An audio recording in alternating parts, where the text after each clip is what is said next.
Daily news analysis.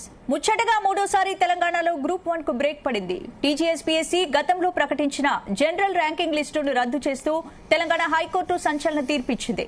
Mains పేపర్లను revaluation చేయాలని, సాధ్యం కాకపోతే పరీక్షలు మళ్లీ నిర్వహించాలని తెలిపింది. హైకోర్టు తీర్పుతో కోర్టుకు వెళ్లిన గ్రూప్ 1 అభ్యర్థులు సంబరపడుతుండగా మంచి ర్యాంక్ సాధించిన అభ్యర్థులు కన్నీళ్లు పెడుతున్నారు. పరీక్షల నిర్వహణలో ప్రభుత్వాల వైఫల్యంతో నిరుద్యోగులు బలవుతున్నారనే చర్చ సాగుతోంది. అసలు గ్రూప్ 1 విషయంలో తప్పులు ఎందుకు జరుగుతున్నాయి? ఈ పాపం ఎవరిది? నిరుద్యోగుల కష్టాలు తీరేదన్నాడు. ఇదే అంశంపై ఇవాళ డిఎన్ఏలో మా ఎడిటర్ భరత్ డిస్కస్ చేద్దాం. భరత్, హైకోర్టు తీర్పు విద్యార్థులకు అనుకూలం అనుకోవచ్చా, లేదా ఎలా ఫీల్ అవుతున్నారు? అంటే ఒకటి, ఇప్పుడు తెలంగాణ రాష్ట్రంలో ఇంతవరకు కూడా ఒక్క గ్రూప్ 1 రిక్రూట్మెంట్ కూడా కాలేదు. తెలంగాణ రాష్ట్రం వచ్చిన తర్వాత 11 సంవత్సరాల్లో గ్రూప్ 1 ఉద్యోగిగా ఒక్కళ్ళు కూడా బాధ్యతలు తీసుకోలేదు, ఒక్కళ్ళు కూడా అపాయింట్మెంట్ లెటర్ తీసుకోలేదు. దురదృష్టకరం. ఫస్ట్ టైం ఏమో అసలు పెట్టడమే చాలా సంవత్సరాల తర్వాత పెట్టారు. పెట్టిన తర్వాత ఏం జరిగింది, అంతకుముందు 2011 ఉన్న గ్రూప్ 1 నోటిఫికేషన్ నుంచి మళ్ళీ నోటిఫికేషన్ కంప్లీట్ కాలేదు ఏది కూడా.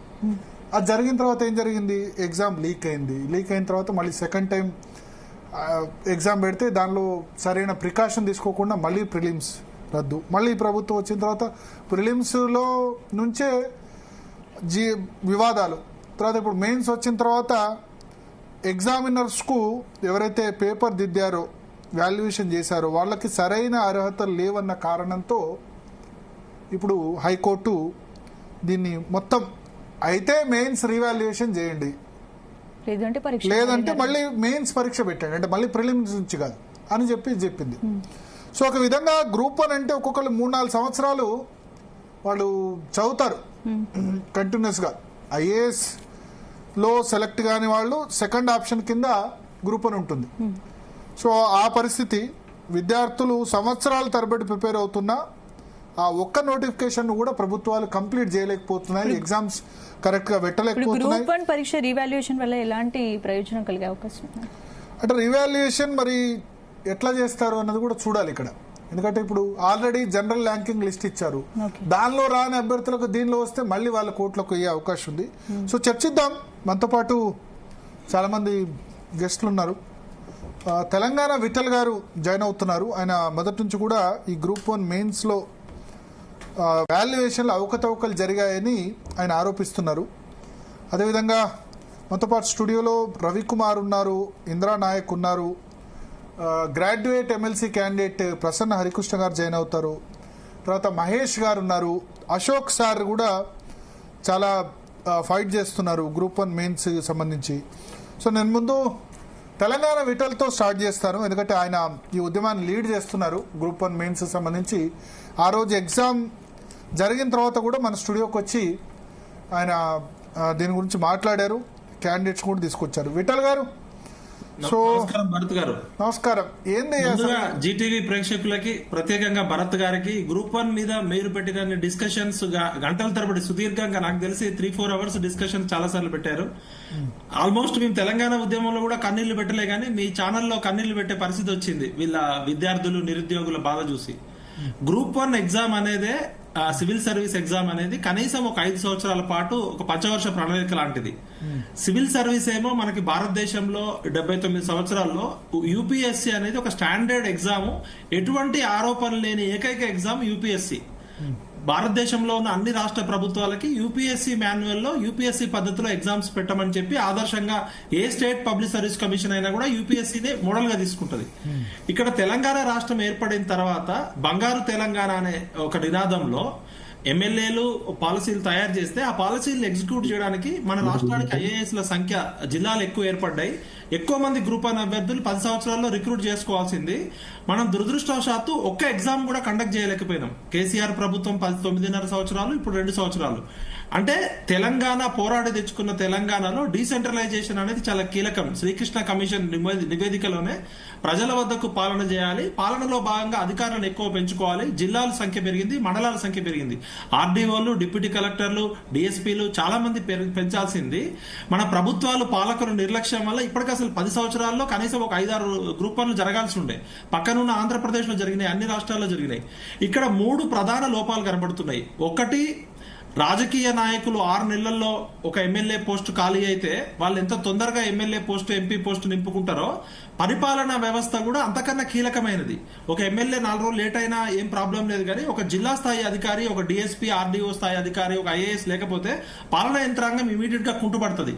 అలాంటిది పాలకులు పూర్తిగా కార్యనిర్వాహక వ్యవస్థను నిర్వీర్యం చేశారు. తెలంగాణ రాష్ట్రంలో గ్రూప్ 1 ఎగ్జామ్ కు సంబంధించి ఎప్పుడో మేము చదువుకుంటున్నప్పుడు 2009లో ఒక నోటిఫికేషన్ వచ్చింది. మూవ్మెంట్ టైంలో, తెలంగాణ ఉద్యమం టైంలో కేసీఆర్ గారు ఏమన్నారంటే, మన రాష్ట్రం వచ్చినాక మనం ఎగ్జామ్ పెట్టుకుందాం, మనం రాసుకుందాము, ఆంధ్రాలో పెట్టే పరీక్ష మనకేందంటే చాలా మంది మా తోటి మిత్రులు చాలా మంది అప్పుడు ఎగ్జామ్ కూడా బాయ్కాట్ చేసారు, హాల్ టికెట్లు కూడా చింపేసిన సందర్భం ఉంది. అలాంటి దగ్గర నుంచి 2014 నుంచి 2025 వరకు దాదాపు 11 సంవత్సరాలు పరీక్ష కూడా నిర్వహించలేదు. 2 ముఖ్యమంత్రులు మారారు. ముగ్గురు జనార్దన్ రెడ్డి గారు గాని, మహేందర్ రెడ్డి గారు గాని, మరి ఇప్పుడు బుర్రా వెంకటేశ్వర గారు, ముగ్గురు పబ్లిక్ సర్వీస్ కమిషన్. మిగతా వాళ్ళు మ్యూట్ చేయండి, మిగతా గెస్ట్లు మ్యూట్ చేయండి దయచేసి. మిగతా గెస్ట్లు మాట్లాడొద్దు, మీరు మ్యూట్ చేసుకొని మాట్లాడండి. ఎస్ విఠల్ గారు. సార్, ఇప్పుడు ఇక్కడ జనార్దన్ రెడ్డి గారి టిఆర్ఎస్ హయాంలో గ్రూప్ 1 పేపర్లు జనార్దన్ రెడ్డి గారి దగ్గర పనిచేసే ఒక అవుట్ సోర్సింగ్ ఉద్యోగికి సంబంధించిన గర్ల్ ఫ్రెండ్ పుట్నాలు పల్లీలు అమ్మినట్టు జిరాక్స్ పేపర్లు అమ్మిరు అనే విషయం మనకి మొత్తం రాష్ట్ర ప్రభుత్వాన్ని నివేరపరిచింది. అప్పుడు క్యాన్సిల్ అయింది. సెకండ్ టైం మళ్ళీ ఎగ్జామ్ పెట్టినప్పుడు బయోమెట్రిక్ సరిగా తీసుకోలేదని చెప్పి మళ్ళొకసారి ఎగ్జామ్ క్యాన్సిల్ అయింది. మూడోసారి మొన్న జరిగినప్పుడు ముచ్చటగా మూడోసారి జరిగింది. జనార్దన్ రెడ్డి గారు వెళ్ళిపోయారు, పేపర్ లీకేజ్ కేసు అటకెక్కింది, వాళ్ళని ఏమీ కూడా దోషుల్ని బాధ్యులు చేయలేదు. సెకండ్, కాంగ్రెస్ పార్టీ అధికారంలోకి రావడానికి ప్రధాన కారణం నిరుద్యోగులు ఆ 2% ఓటు బ్యాంకు విద్యార్థులు, నిరుద్యోగులు, ఉద్యమకారులతో వచ్చిన ప్రభుత్వము మళ్ళీ రెండోసారి బయోమెట్రిక్ టీఆర్ఎస్ చేసింది. మూడోసారి కూడా మొన్న ప్రిలిమ్స్ నోటిఫికేషన్ ఇచ్చేటప్పుడు అంతకుముందు టీఆర్ఎస్ అధికారంలో ఉన్నప్పుడు జీవో నెంబర్ 55 అనేది తీసుకొచ్చారు. జీవో నెంబర్ 55 ఏంటంటే రూల్ ఆఫ్ రిజర్వేషన్ అనేది ప్రతి దశలో కూడా ఉండాలి. ప్రిలిమ్స్ లో ఓపెన్ మెరిట్ 50% ఎస్సీ ఎస్టీ బీసీలకి ఉండాలని చెప్పి ఉంది. కానీ కాంగ్రెస్ పార్టీ ప్రభుత్వము జీవో నెంబర్ 29 తీసుకొచ్చింది. దాని మీదనే విద్యార్థులు కోర్టులకు వెళ్లారు. అయినా కూడా టీజీపీఎస్సీ ఎక్కడా కూడా విద్యార్థులకు అవకాశం ఇవ్వలేదు.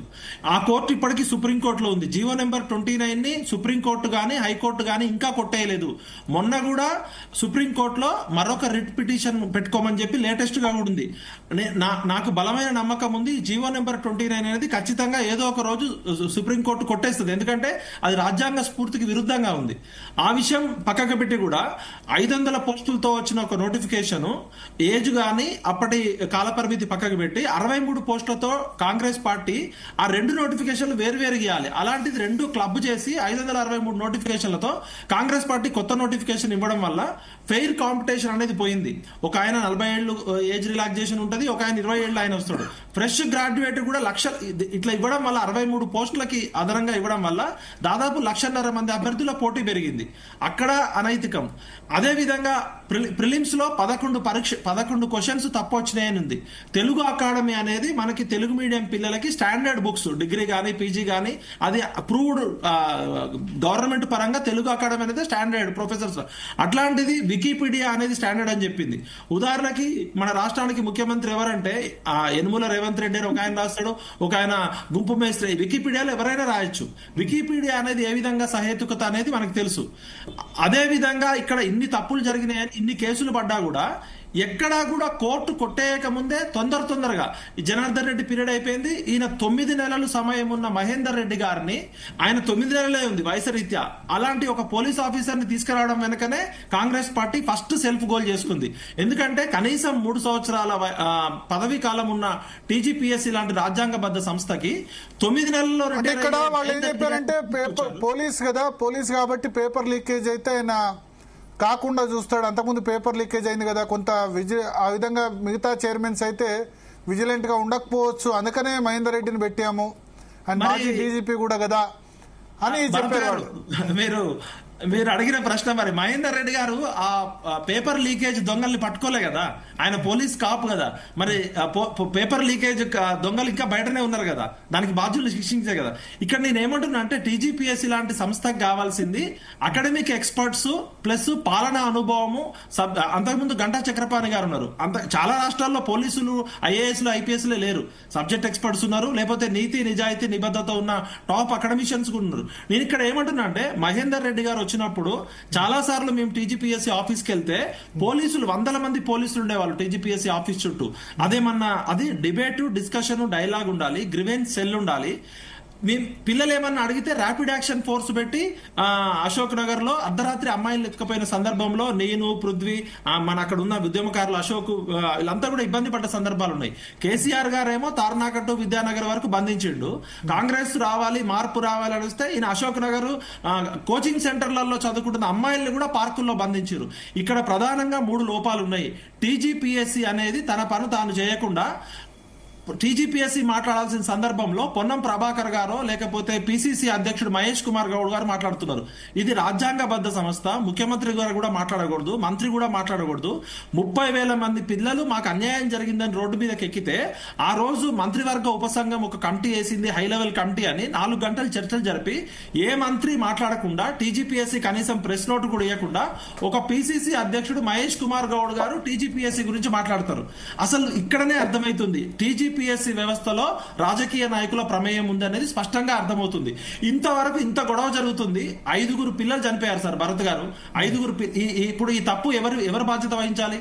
ఇప్పుడు ఆ రోజు అశోక్ గాని, ప్రసన్న హరికృష్ణ గాని, ఇందిరానాయక్ గాని అక్కడ కూర్చున్న అందరు కూడా టీజీపీఎస్సీ తప్పు చేస్తుంది, మాకు వినే అవకాశం కల్పించమంటే వాళ్ళని కేసులు పెట్టారు. ఇప్పుడు దాదాపు సివిల్ సర్వీస్ ఇంటర్వ్యూకి పోయిన అభ్యర్థులు కూడా దీనిలో ఉన్నారు. 3 సార్లు ఇంటర్వ్యూకి పోయిన అభ్యర్థులు కూడా టీజీపీఎస్సీలో సెలెక్ట్ కాలే. 15 సంవత్సరాలు 20 సంవత్సరాలు టీచింగ్ లో ఫ్యాకల్టీ ఉన్న వాళ్ళకన్నా కూడా అప్పుడే పాస్ అయిన పిల్లలకి వచ్చినాయి. ఖచ్చితంగా నేను స్పష్టంగా చెప్తున్నా, దీనిలో మోడరేషన్ అనేది పాటించలేదు. యూపీఎస్సీ సివిల్ సర్వీస్ స్టాండర్డ్స్ పేరుకు చెప్తున్నారు కానీ దీనిలో పారదర్శకత లేదు, జవాబుదారు. అంటే విఠల్ గారు ఇక టీఎస్పీఎస్సీ లాంటి ప్రతిష్టాత్మక సంస్థ ఇలా రిపీటెడ్ గా తప్పులు ఎందుకు చేస్తోంది? ఇది సిస్టమ్ ఫెయిల్యూర్ అనుకోవచ్చా, లేకపోతే మేనేజ్మెంట్ ఫెయిల్యూర్ అనుకోవచ్చా? మేడం, మీరు అడిగిన ప్రశ్న ఖచ్చితంగా దీనిలో రాజకీయ నాయకుల ప్రమేయం ఉంది. యూపీఎస్సీలో ఎక్కడ కూడా ఇంతవరకు భారతదేశంలో అన్ని ఎగ్జామ్స్ మీద ఆరోపణలు వచ్చినాయి కానీ ఎక్కడ కూడా ఏ ప్రభుత్వం అధికారంలో ఉన్నా కూడా యూపీఎస్సీలో స్కాములు జరిగినాయని రాలేదు. నేను ఏమంటున్నానంటే ముఖ్యమంత్రులు మారినప్పుడల్లా, రాజకీయ పార్టీలు మారినప్పుడు కూడా గ్రూప్ 1 పోస్టులని వాళ్ళు స్కామ్ జరిగింది, పోస్టులు అమ్ముకున్నారని నేను చెప్పట్లే. తమ వర్గానికి, తమ పార్టీకి చెందిన వాళ్ళని పెట్టుకుంటే ఒక 30 సంవత్సరాల పాటు వాళ్ళు పరిపాలనలో ఉంటారు. కింది స్థాయిలో పరిపాలనలో ఆర్డీఓ, డిప్యూటీ కలెక్టర్, లేకపోతే జాయింట్ కలెక్టర్, సబ్ కలెక్టర్ అనే వాళ్ళు చాలా కీలకం. వీళ్ళు రేపు పొద్దున కన్ఫర్మ్డ్ ఐఏఎస్ ఐపీఎస్ అవుతారు. అసలు యూపీఎస్సీ స్టాండర్డ్ లో మెయిన్స్ లో 2 ఎగ్జామ్స్ ఉంటాయి. ఒకటి జనరల్ ఇంగ్లీష్ పేపరు, ఒకటి లోకల్ లాంగ్వేజ్ పేపరు. ఏ రాష్ట్రంలో అధికారిగా పనిచేయాలంటే ఆ రాష్ట్రంలో భాష తర్వాత అయినా నేర్చుకోవాలి, లేకపోతే ఒక రీజనల్ లాంగ్వేజ్ లో కంపల్సరీ బేసిక్ ప్రావీణ్యత ఉండాలి. తెలంగాణ రాష్ట్రంలో గ్రూప్ 1 ఆఫీసర్ గా పనిచేయాల్సిన ఆఫీసర్కి ఇక్కడ లోకల్ లాంగ్వేజ్ తెలుగు పేపర్ తీసేయడం అనేది ఒక పెద్ద కుట్ర. ఇంగ్లీష్ మీడియం అభ్యర్థులు ఎక్కువ మంది సెలెక్ట్ కావడము ఒక 10% 5% కాదు. తెలుగు మీడియం అభ్యర్థులు, రూరల్ పీపుల్ ఎక్కువగా తమ మాతృభాషలో భావ వ్యక్తీకరణ చేస్తారు. అలాంటిది చాలా తక్కువ మంది సెలెక్ట్ కావడము, మిగతా భాషల్లో ఉర్దూలో ఎక్కువ మంది సెలెక్ట్ కావడము, ఇంగ్లీష్ లో 90% సెలెక్ట్ కావడం అనేది మోడరేషన్ ప్రక్రియని పూర్తిగా తుంగలో తొక్కింది. చాలా సార్లు టీజీపీఎస్సీ అనేది తన బాధ్యతను విస్మరించింది. నేను నిరుద్యోగుల తరపున, తెలంగాణ విద్యార్థుల తరపున, తెలంగాణ సమాజం తరపున టీజీపీఎస్సీ అనేది ఇలా దోషి, ఇలా పబ్లిక్ ప్రజల దృష్టిలో దోషి. 5 పిల్లలు చనిపోయిన మరణాలకి టీజీపీఎస్సీ బాధ్యత వహించాలి. పిల్లల మీద ఉన్న కేసులన్నీ ఎత్తివేయాలి. టీజీపీఎస్సీ చైర్మన్ బుర్రా వెంకటేశం గారు నాకు మంచి మిత్రుడు. బుర్రా వెంకటేశం గారు మీరు ఇమీడియట్ గా పదవికి రిజైన్ చేయండి. ఎందుకంటే నైతికత లేదు. అందరూ రిజైన్ చేసుకుంటూ పోతే ఎట్లా? ఇప్పుడు ఇంతకు ముందు సార్, ఇప్పుడు మీరు భరత్ గారు, ఇప్పుడు మీరు జీటీవీ తెలుగు సీఈఓ, మీ ఆఫీస్ లో ఒక తప్పు జరిగితే దానికి మంచి అయినా మీ పేరే, చెడైనా మీ పేరే. నేను అనేది paper leakage okay, paper leakage కాకుండా ఇక్కడ వాల్యుయేషన్ సంబంధించి కదా, అట్లా నేను వాల్యుయేషన్ చాలా ఇంపార్టెంట్ కదా సార్. వాల్యుయేషన్ సరిగా చేయలేదని కోర్టు 225 పేజీల తీర్పు ఇచ్చింది. నాకు ఇప్పుడే అడ్వకేట్ గారు పంపించారు. చాలా తప్పులు పట్టింది, స్పష్టమైన ఆధారాలతో ఉంది. ఆ 225 పేజీల డాక్యుమెంట్ నేను మీకు వాట్సాప్ లో పంపిస్తా. అవసరమైతే రేపో ఎల్లుండో మీరు డిస్కషన్ పెట్టండి. పూర్తి ఆధారాలతో టీజీపీఎస్సీని బోన్లో నిలబెట్టింది అలా విద్యార్థులు. కాబట్టి ఖచ్చితంగా ఏ మాత్రం కూడా టీజీపీఎస్సీకి నైతిక అర్హత లేదు. యూపీఎస్సీలో ఉన్న ఎక్స్పర్ట్ కమిటీ తోటి ఈ గ్రూప్ 1 పరీక్ష కంప్లీట్ చేయాలని నేను కోరుతున్నా. ఒకసారి అశోక్ గారు ఎవరు మాట్లాడుతున్నా? ఒక్క నిమిషం, ఒకటి మాట. నేను రాజుగాడు చెప్పండి రాజుగాడు, చెప్పండి చెప్పండి రాజు ఈ గారు. నైట్ కూడా పోలీసు వాళ్ళు ఇంత రాత్రి ఈ టైంలో కూడా పోలీసు వాళ్ళు చిక్కడపల్లి కాంచి మొదలు పెట్టుకుంటే మా ఉస్మానియా యూనివర్సిటీ దాకా కాపులు కాస్తున్నారు పోలీసు వాళ్ళు. అంటే ఈ పోలీస్ వ్యవస్థ ఈ మా నిరుద్యోగుల మీద ఉక్కుపాదం చేసే విధంగా ప్రవర్తిస్తున్నారు. ఈ రాష్ట్ర డీజీపీ అయినా ముఖ్యమంత్రి అయినా బయట ఎన్నో అగత్యాలు జరుగుతున్నాయి, రేపులు జరుగుతున్నాయి, వాటి మీద మీరు కాన్సన్ట్రేషన్ పెట్టండి. ఇంకో పాయింట్, ఇలా కోర్టు ఇచ్చిన తీర్పు ప్రకారం ఇలా ప్రభుత్వాన్ని చెంప చెల్లు అనే విధంగా చెప్పింది ఇలా కోర్టు, హైకోర్టు. ఓకే అలా వినిపిస్తుంది అన్న వాయిస్? వినిపిస్తుంది చెప్పండి ఇలా హైకోర్టు తీర్పు మీకు చేత కాదని ఒక సందేశం ఇచ్చింది రాష్ట్ర ప్రభుత్వానికి. అంటే మీరు ఒక గ్రూప్ అనే సరిగా నిర్వహించలేకపోతున్నా అంటే మీరు ప్రభుత్వం ఎట్లా నడుపుతారు ఎలా? అంటే మీకు ఏమైనా సిగ్గుందా? ఇంకోటి, ఈ దేశ చరిత్రలోని గ్రూప్ 1 కి మెయిన్స్ కు ఒక హాల్ టికెట్, ప్రిలిమ్స్ కు ఒక హాల్ టికెట్ ఇచ్చి చరిత్ర కాంగ్రెస్ పార్టీదే. గతంలో బీఆర్ఎస్ 2 సార్లు పెడితేనో గ్రూప్ 1 ఫెయిల్ అయింది, ఒకసారి ఎగ్జామ్ పేపర్ వాడుకుంటారు, వీడో ఉద్యోగాలు అమ్ముకుంటాడు. అంటే నిరుద్యోగులు ఇలా ఏ వర్గాలు జరగని అన్ని మా నిరుద్యోగులకు జరుగుతుంది. అదే విధంగా ఇవాళ మా ఎస్టీ బీసీలకి GO 29 తీసుకొని వచ్చి మమ్మల్ని అన్యాయంగా అట్టడుక్కు తొక్కుతుర్రు. ఇవాళ మీరు ఇవాళ పాత GO 55 ప్రకారంగా మీరు ఎందుకు ఎగ్జామ్ పెట్టలేకపోతున్నారు? ఇవాళ బీజేపీ పార్టీ నుంచి అంజిరెడ్డి వచ్చారు. బీజేపీ పార్టీలకు ఏమైనా చిత్తశుద్ధి ఉంటే వాళ్ళు కూడా ఇవాళ గ్రూప్ 1 సంబంధించిన ఎగ్జామ్ మొత్తం సిబిఐ ఎంక్వైరీ చేపి జరపాలి. Yeah Ashok Raju Goud voice cut అవుతుంది. ఒకసారి అశోక్ సార్ దగ్గరికి వెళ్దాం. అశోక్ గారు, సో నాకు తెలిసి టీజీపీఎస్సీ మీ మీద కేసు కూడా ఫైల్ చేసింది కదా, మూడు కేసులు. యా రాజుగౌడ్, మీ వాయిస్ కట్ అవుతుంది, మళ్ళీ తీసుకుంటాను, ఒక్క నిమిషం. అశోక్ గారు ఒకటే కంక్లూడ్ చేస్తా, 1 మినిట్ కంక్లూడ్ చేస్తే వినిపిస్తుందన్నా. ఏం లేదు, మా ప్రధాన డిమాండ్ ఏంటంటే ఎవరైనా సరే, ఏ ప్రభుత్వం అయినా సరే, మా నిరుద్యోగుల తరపున మీరు ఎవరైతే మాకు నోటిఫికేషన్ విడుదల చేయాలని మా కోరిక. ఇంకా ఏముంటది ఇవాళ మీకు ఏ విభాగాలు ఖాళీగా ఉన్న లిస్ట్ వేయండి. గ్రూప్ 1 ఖాళీగా ఉంది, గ్రూప్ 2 ఖాళీగా ఉంది, గ్రూప్ 3 ఖాళీగా ఉంది.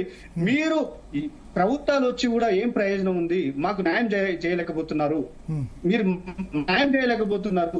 ఇలా మమ్మల్ని అట్టడుగు తొక్కుతున్నారు. మీరు మీ రాజకీయ లబ్ధిల కోసం, మీ ప్రయోజనాల కోసం మమ్మల్ని కింద చేయాలని చూస్తే మేము ఊరుకునే ప్రసక్తే. మళ్ళీ వస్తాను, మీ వాయిస్ కొంచెం పిక్సెల్ అవుతుంది, మళ్ళీ వస్తాను, ఒక్క నిమిషం. అశోక్ గారు, ఎస్ మళ్ళీ వస్తాను. రాజగౌడ్ మళ్ళీ ఇస్తాను మీకు అవకాశం, ఉండండి ఒక్క నిమిషం. Good evening sir. చర్చలో చాలా మంది అలా దాదాపుగా 10 మంది చర్చలో పాల్గొన్నారు. పెద్ద డిస్కషన్. అందరికీ అవకాశం ఇవ్వాలి, అందరు స్టేక్ హోల్డర్స్ అవకాశం ఇవ్వాలని మా ఉద్దేశం. మాక్సిమం ఎంతమందికి అయితే అంతమందికి అవకాశం కల్పిద్దాం. మంచి విద్యా వ్యవస్థ పైన మంచి డిస్కషన్ పెడుతుంది జీటీవీ. ఎందుకంటే వాళ్ళ ప్రధాన మీడియా, ఏ మీడియా కూడా విద్యార్థుల గురించి, నిరుద్యోగుల గురించి, విద్యా వ్యవస్థ గురించి పట్టించుకునే సందర్భం లేదు. ఓ ఎస్ఐకి ఇంకో అమ్మాయికి అక్రమ సంబంధం ఉందని లైవ్లు పెడతారు. కానీ రాష్ట్రంలో 30 లక్షల మంది నిరుద్యోగులు ఉంటే ఏ ఒక్కరు కూడా లైవ్ తీసుకొని దీనిపైన చర్చ పెట్టే సందర్భం ప్రధాన మీడియానే చేయడం లేదు. ఇలా మీడియా కూడా సిగ్గు తెచ్చుకోవాలా. ఎందుకంటే రాష్ట్రంలో విద్యా, నిరుద్యోగ వ్యవస్థ, అదే విధంగా వైద్య వ్యవస్థ నాశనం అయిపోతున్న సందర్భంలో పట్టించుకోకపోవడం దౌర్భాగ్యమైన పరిస్థితి. మీ జీటీ వాళ్ళకి ప్రత్యేకమైన అభినందనలు చెప్తున్నాను ఈ సందర్భంగా. నా వాయిస్ క్లియర్ ఉందా సార్? క్లియర్ ఉంది. సో మీ మీద 3 కేసులు పెట్టారు, ఏం ఆరోపించారు ఆ 3 కేసుల్లో? ఒకటేమో నేను యూట్యూబ్ లో ఆరోపణలు చేశాను, ప్రభుత్వం మీద ఆరోపణలు చేశానని చెప్పేసి బేగం బజార్ పోలీస్ స్టేషన్ లో కేసు పెట్టారు. రెండవది నా పైన వాళ్లకు పరువు నష్టం కలిగిస్తున్నాను. తెలంగాణ పబ్లిక్ సర్వీస్ కమిషన్ అంటే రాష్ట్ర వ్యాప్తంగా ఒక ముఖ్యమైన సంస్థ పైన ఆరోపణలు చేశారని ₹1 కోటి పరువు నష్టం దావా కేసు ఒకటి వేశారు. దాంతో పాటుగా మళ్ళీ సిటీ సివిల్ కోర్టు నుంచి మరొక లీగల్ నోటీస్ పంపించారు. మొత్తంగా ఈ గ్రూప్ 1 విషయంలో మాట్లాడినందుకు నా పైన 3 కేసులు పెట్టడం జరిగింది. అలాగే ఇప్పుడు ఇవాళ వచ్చినటువంటి తీర్పుని తెలంగాణ సమాజంలో ఉన్నటువంటి 95% మంది విద్యార్థులు స్వాగతిస్తున్నారు. కానీ వాళ్ళు వచ్చిన తీర్పుతోని అందరూ సంతృప్తి చెందరు. చెందరు, కేవలం 50% మాత్రమే సంతృప్తి చెందడానికి అవకాశం ఉంది. ఎందుకంటే ఇవాళ ప్రిలిమ్స్ పరిధి నుంచి మెయిన్స్ వరకు ప్రతి పరిధిలో ఉల్లంఘన జరిగింది. రెండోసారి కాంగ్రెస్ పార్టీ వాళ్ళు హైకోర్టులో కేసేసి గెలిచారు, కేవలం ఒక బయోమెట్రిక్ అనే ఒకే ఒక్క పాయింట్. కానీ ఈసారి గ్రూప్ 1 మెయిన్స్ ఎగ్జామ్ పెట్టే ముందు కోర్టులో 14 కేసులున్నా కూడా పక్కన పెట్టి పోలీసు బందోబస్తు మధ్య ఈ గ్రూప్ 1 ఎగ్జామ్ నిర్వహించడం జరిగింది. మరి జీవో 29 సమస్య అట్లనే ఉన్నది, 14 తప్పుడు క్వశ్చన్ల సమస్య అట్లనే ఉన్నది. రెండోసారి నోటిఫికేషన్ ఇచ్చారు. రెండోసారి నోటిఫికేషన్ ఇచ్చినప్పుడు పెరిగిన పోస్టులకు మాత్రమే వాళ్ళు ఎలిజిబిలిటీ ఉంటారు, కానీ మొత్తం పోస్టులకు అవకాశం ఇచ్చారు. ఈ 3 అంశాల పైన గందరగోళాలు ఉన్నప్పటికీ కూడా ముందుకు పోయారు. ఇలా పేపర్ వాల్యుయేషన్ లో ఇక్కడ 2 అంశాలు ప్రధానంగా మనం దృష్టి పెట్టాలి. ఒకటేంటంటే మహేందర్ రెడ్డి అనే వ్యక్తి కొంతకాలము ఆయన చైర్మన్ గా ఉన్నాడు. ఆయన పరిధిలో కొంత పేపర్ వాల్యుయేషన్ జరిగింది. ఆయన సర్వీస్ అయిపోయేసరికి ఆయన రిటైర్మెంట్ కాగానే బుర్ర వెంకటేశం గారు వచ్చారు. ఆయన పరిధిలో కొంత పేపర్ వాల్యుయేషన్ జరిగింది. మొత్తంగా 6 నెలల పాటు జరగాల్సిన పేపర్ వాల్యుయేషన్ 3 నెలల్లో కంప్లీట్ చేశారు. మహేందర్ రెడ్డికి వెళ్ళి కొన్ని సూచనలు పోయినాయి, బుర్ర వెంకటేశంకి వెళ్ళి కొన్ని సూచనలు పోయినాయి. మహేందర్ రెడ్డి ప్రకారం కొన్ని పేపర్ వాల్యుయేషన్ జరిగినాయి, బుర్ర వెంకటేశం ప్రకారం కొన్ని పేపర్ వాల్యుయేషన్ జరిగినాయి. ఈ రెండింటి దగ్గర గందరగోళం.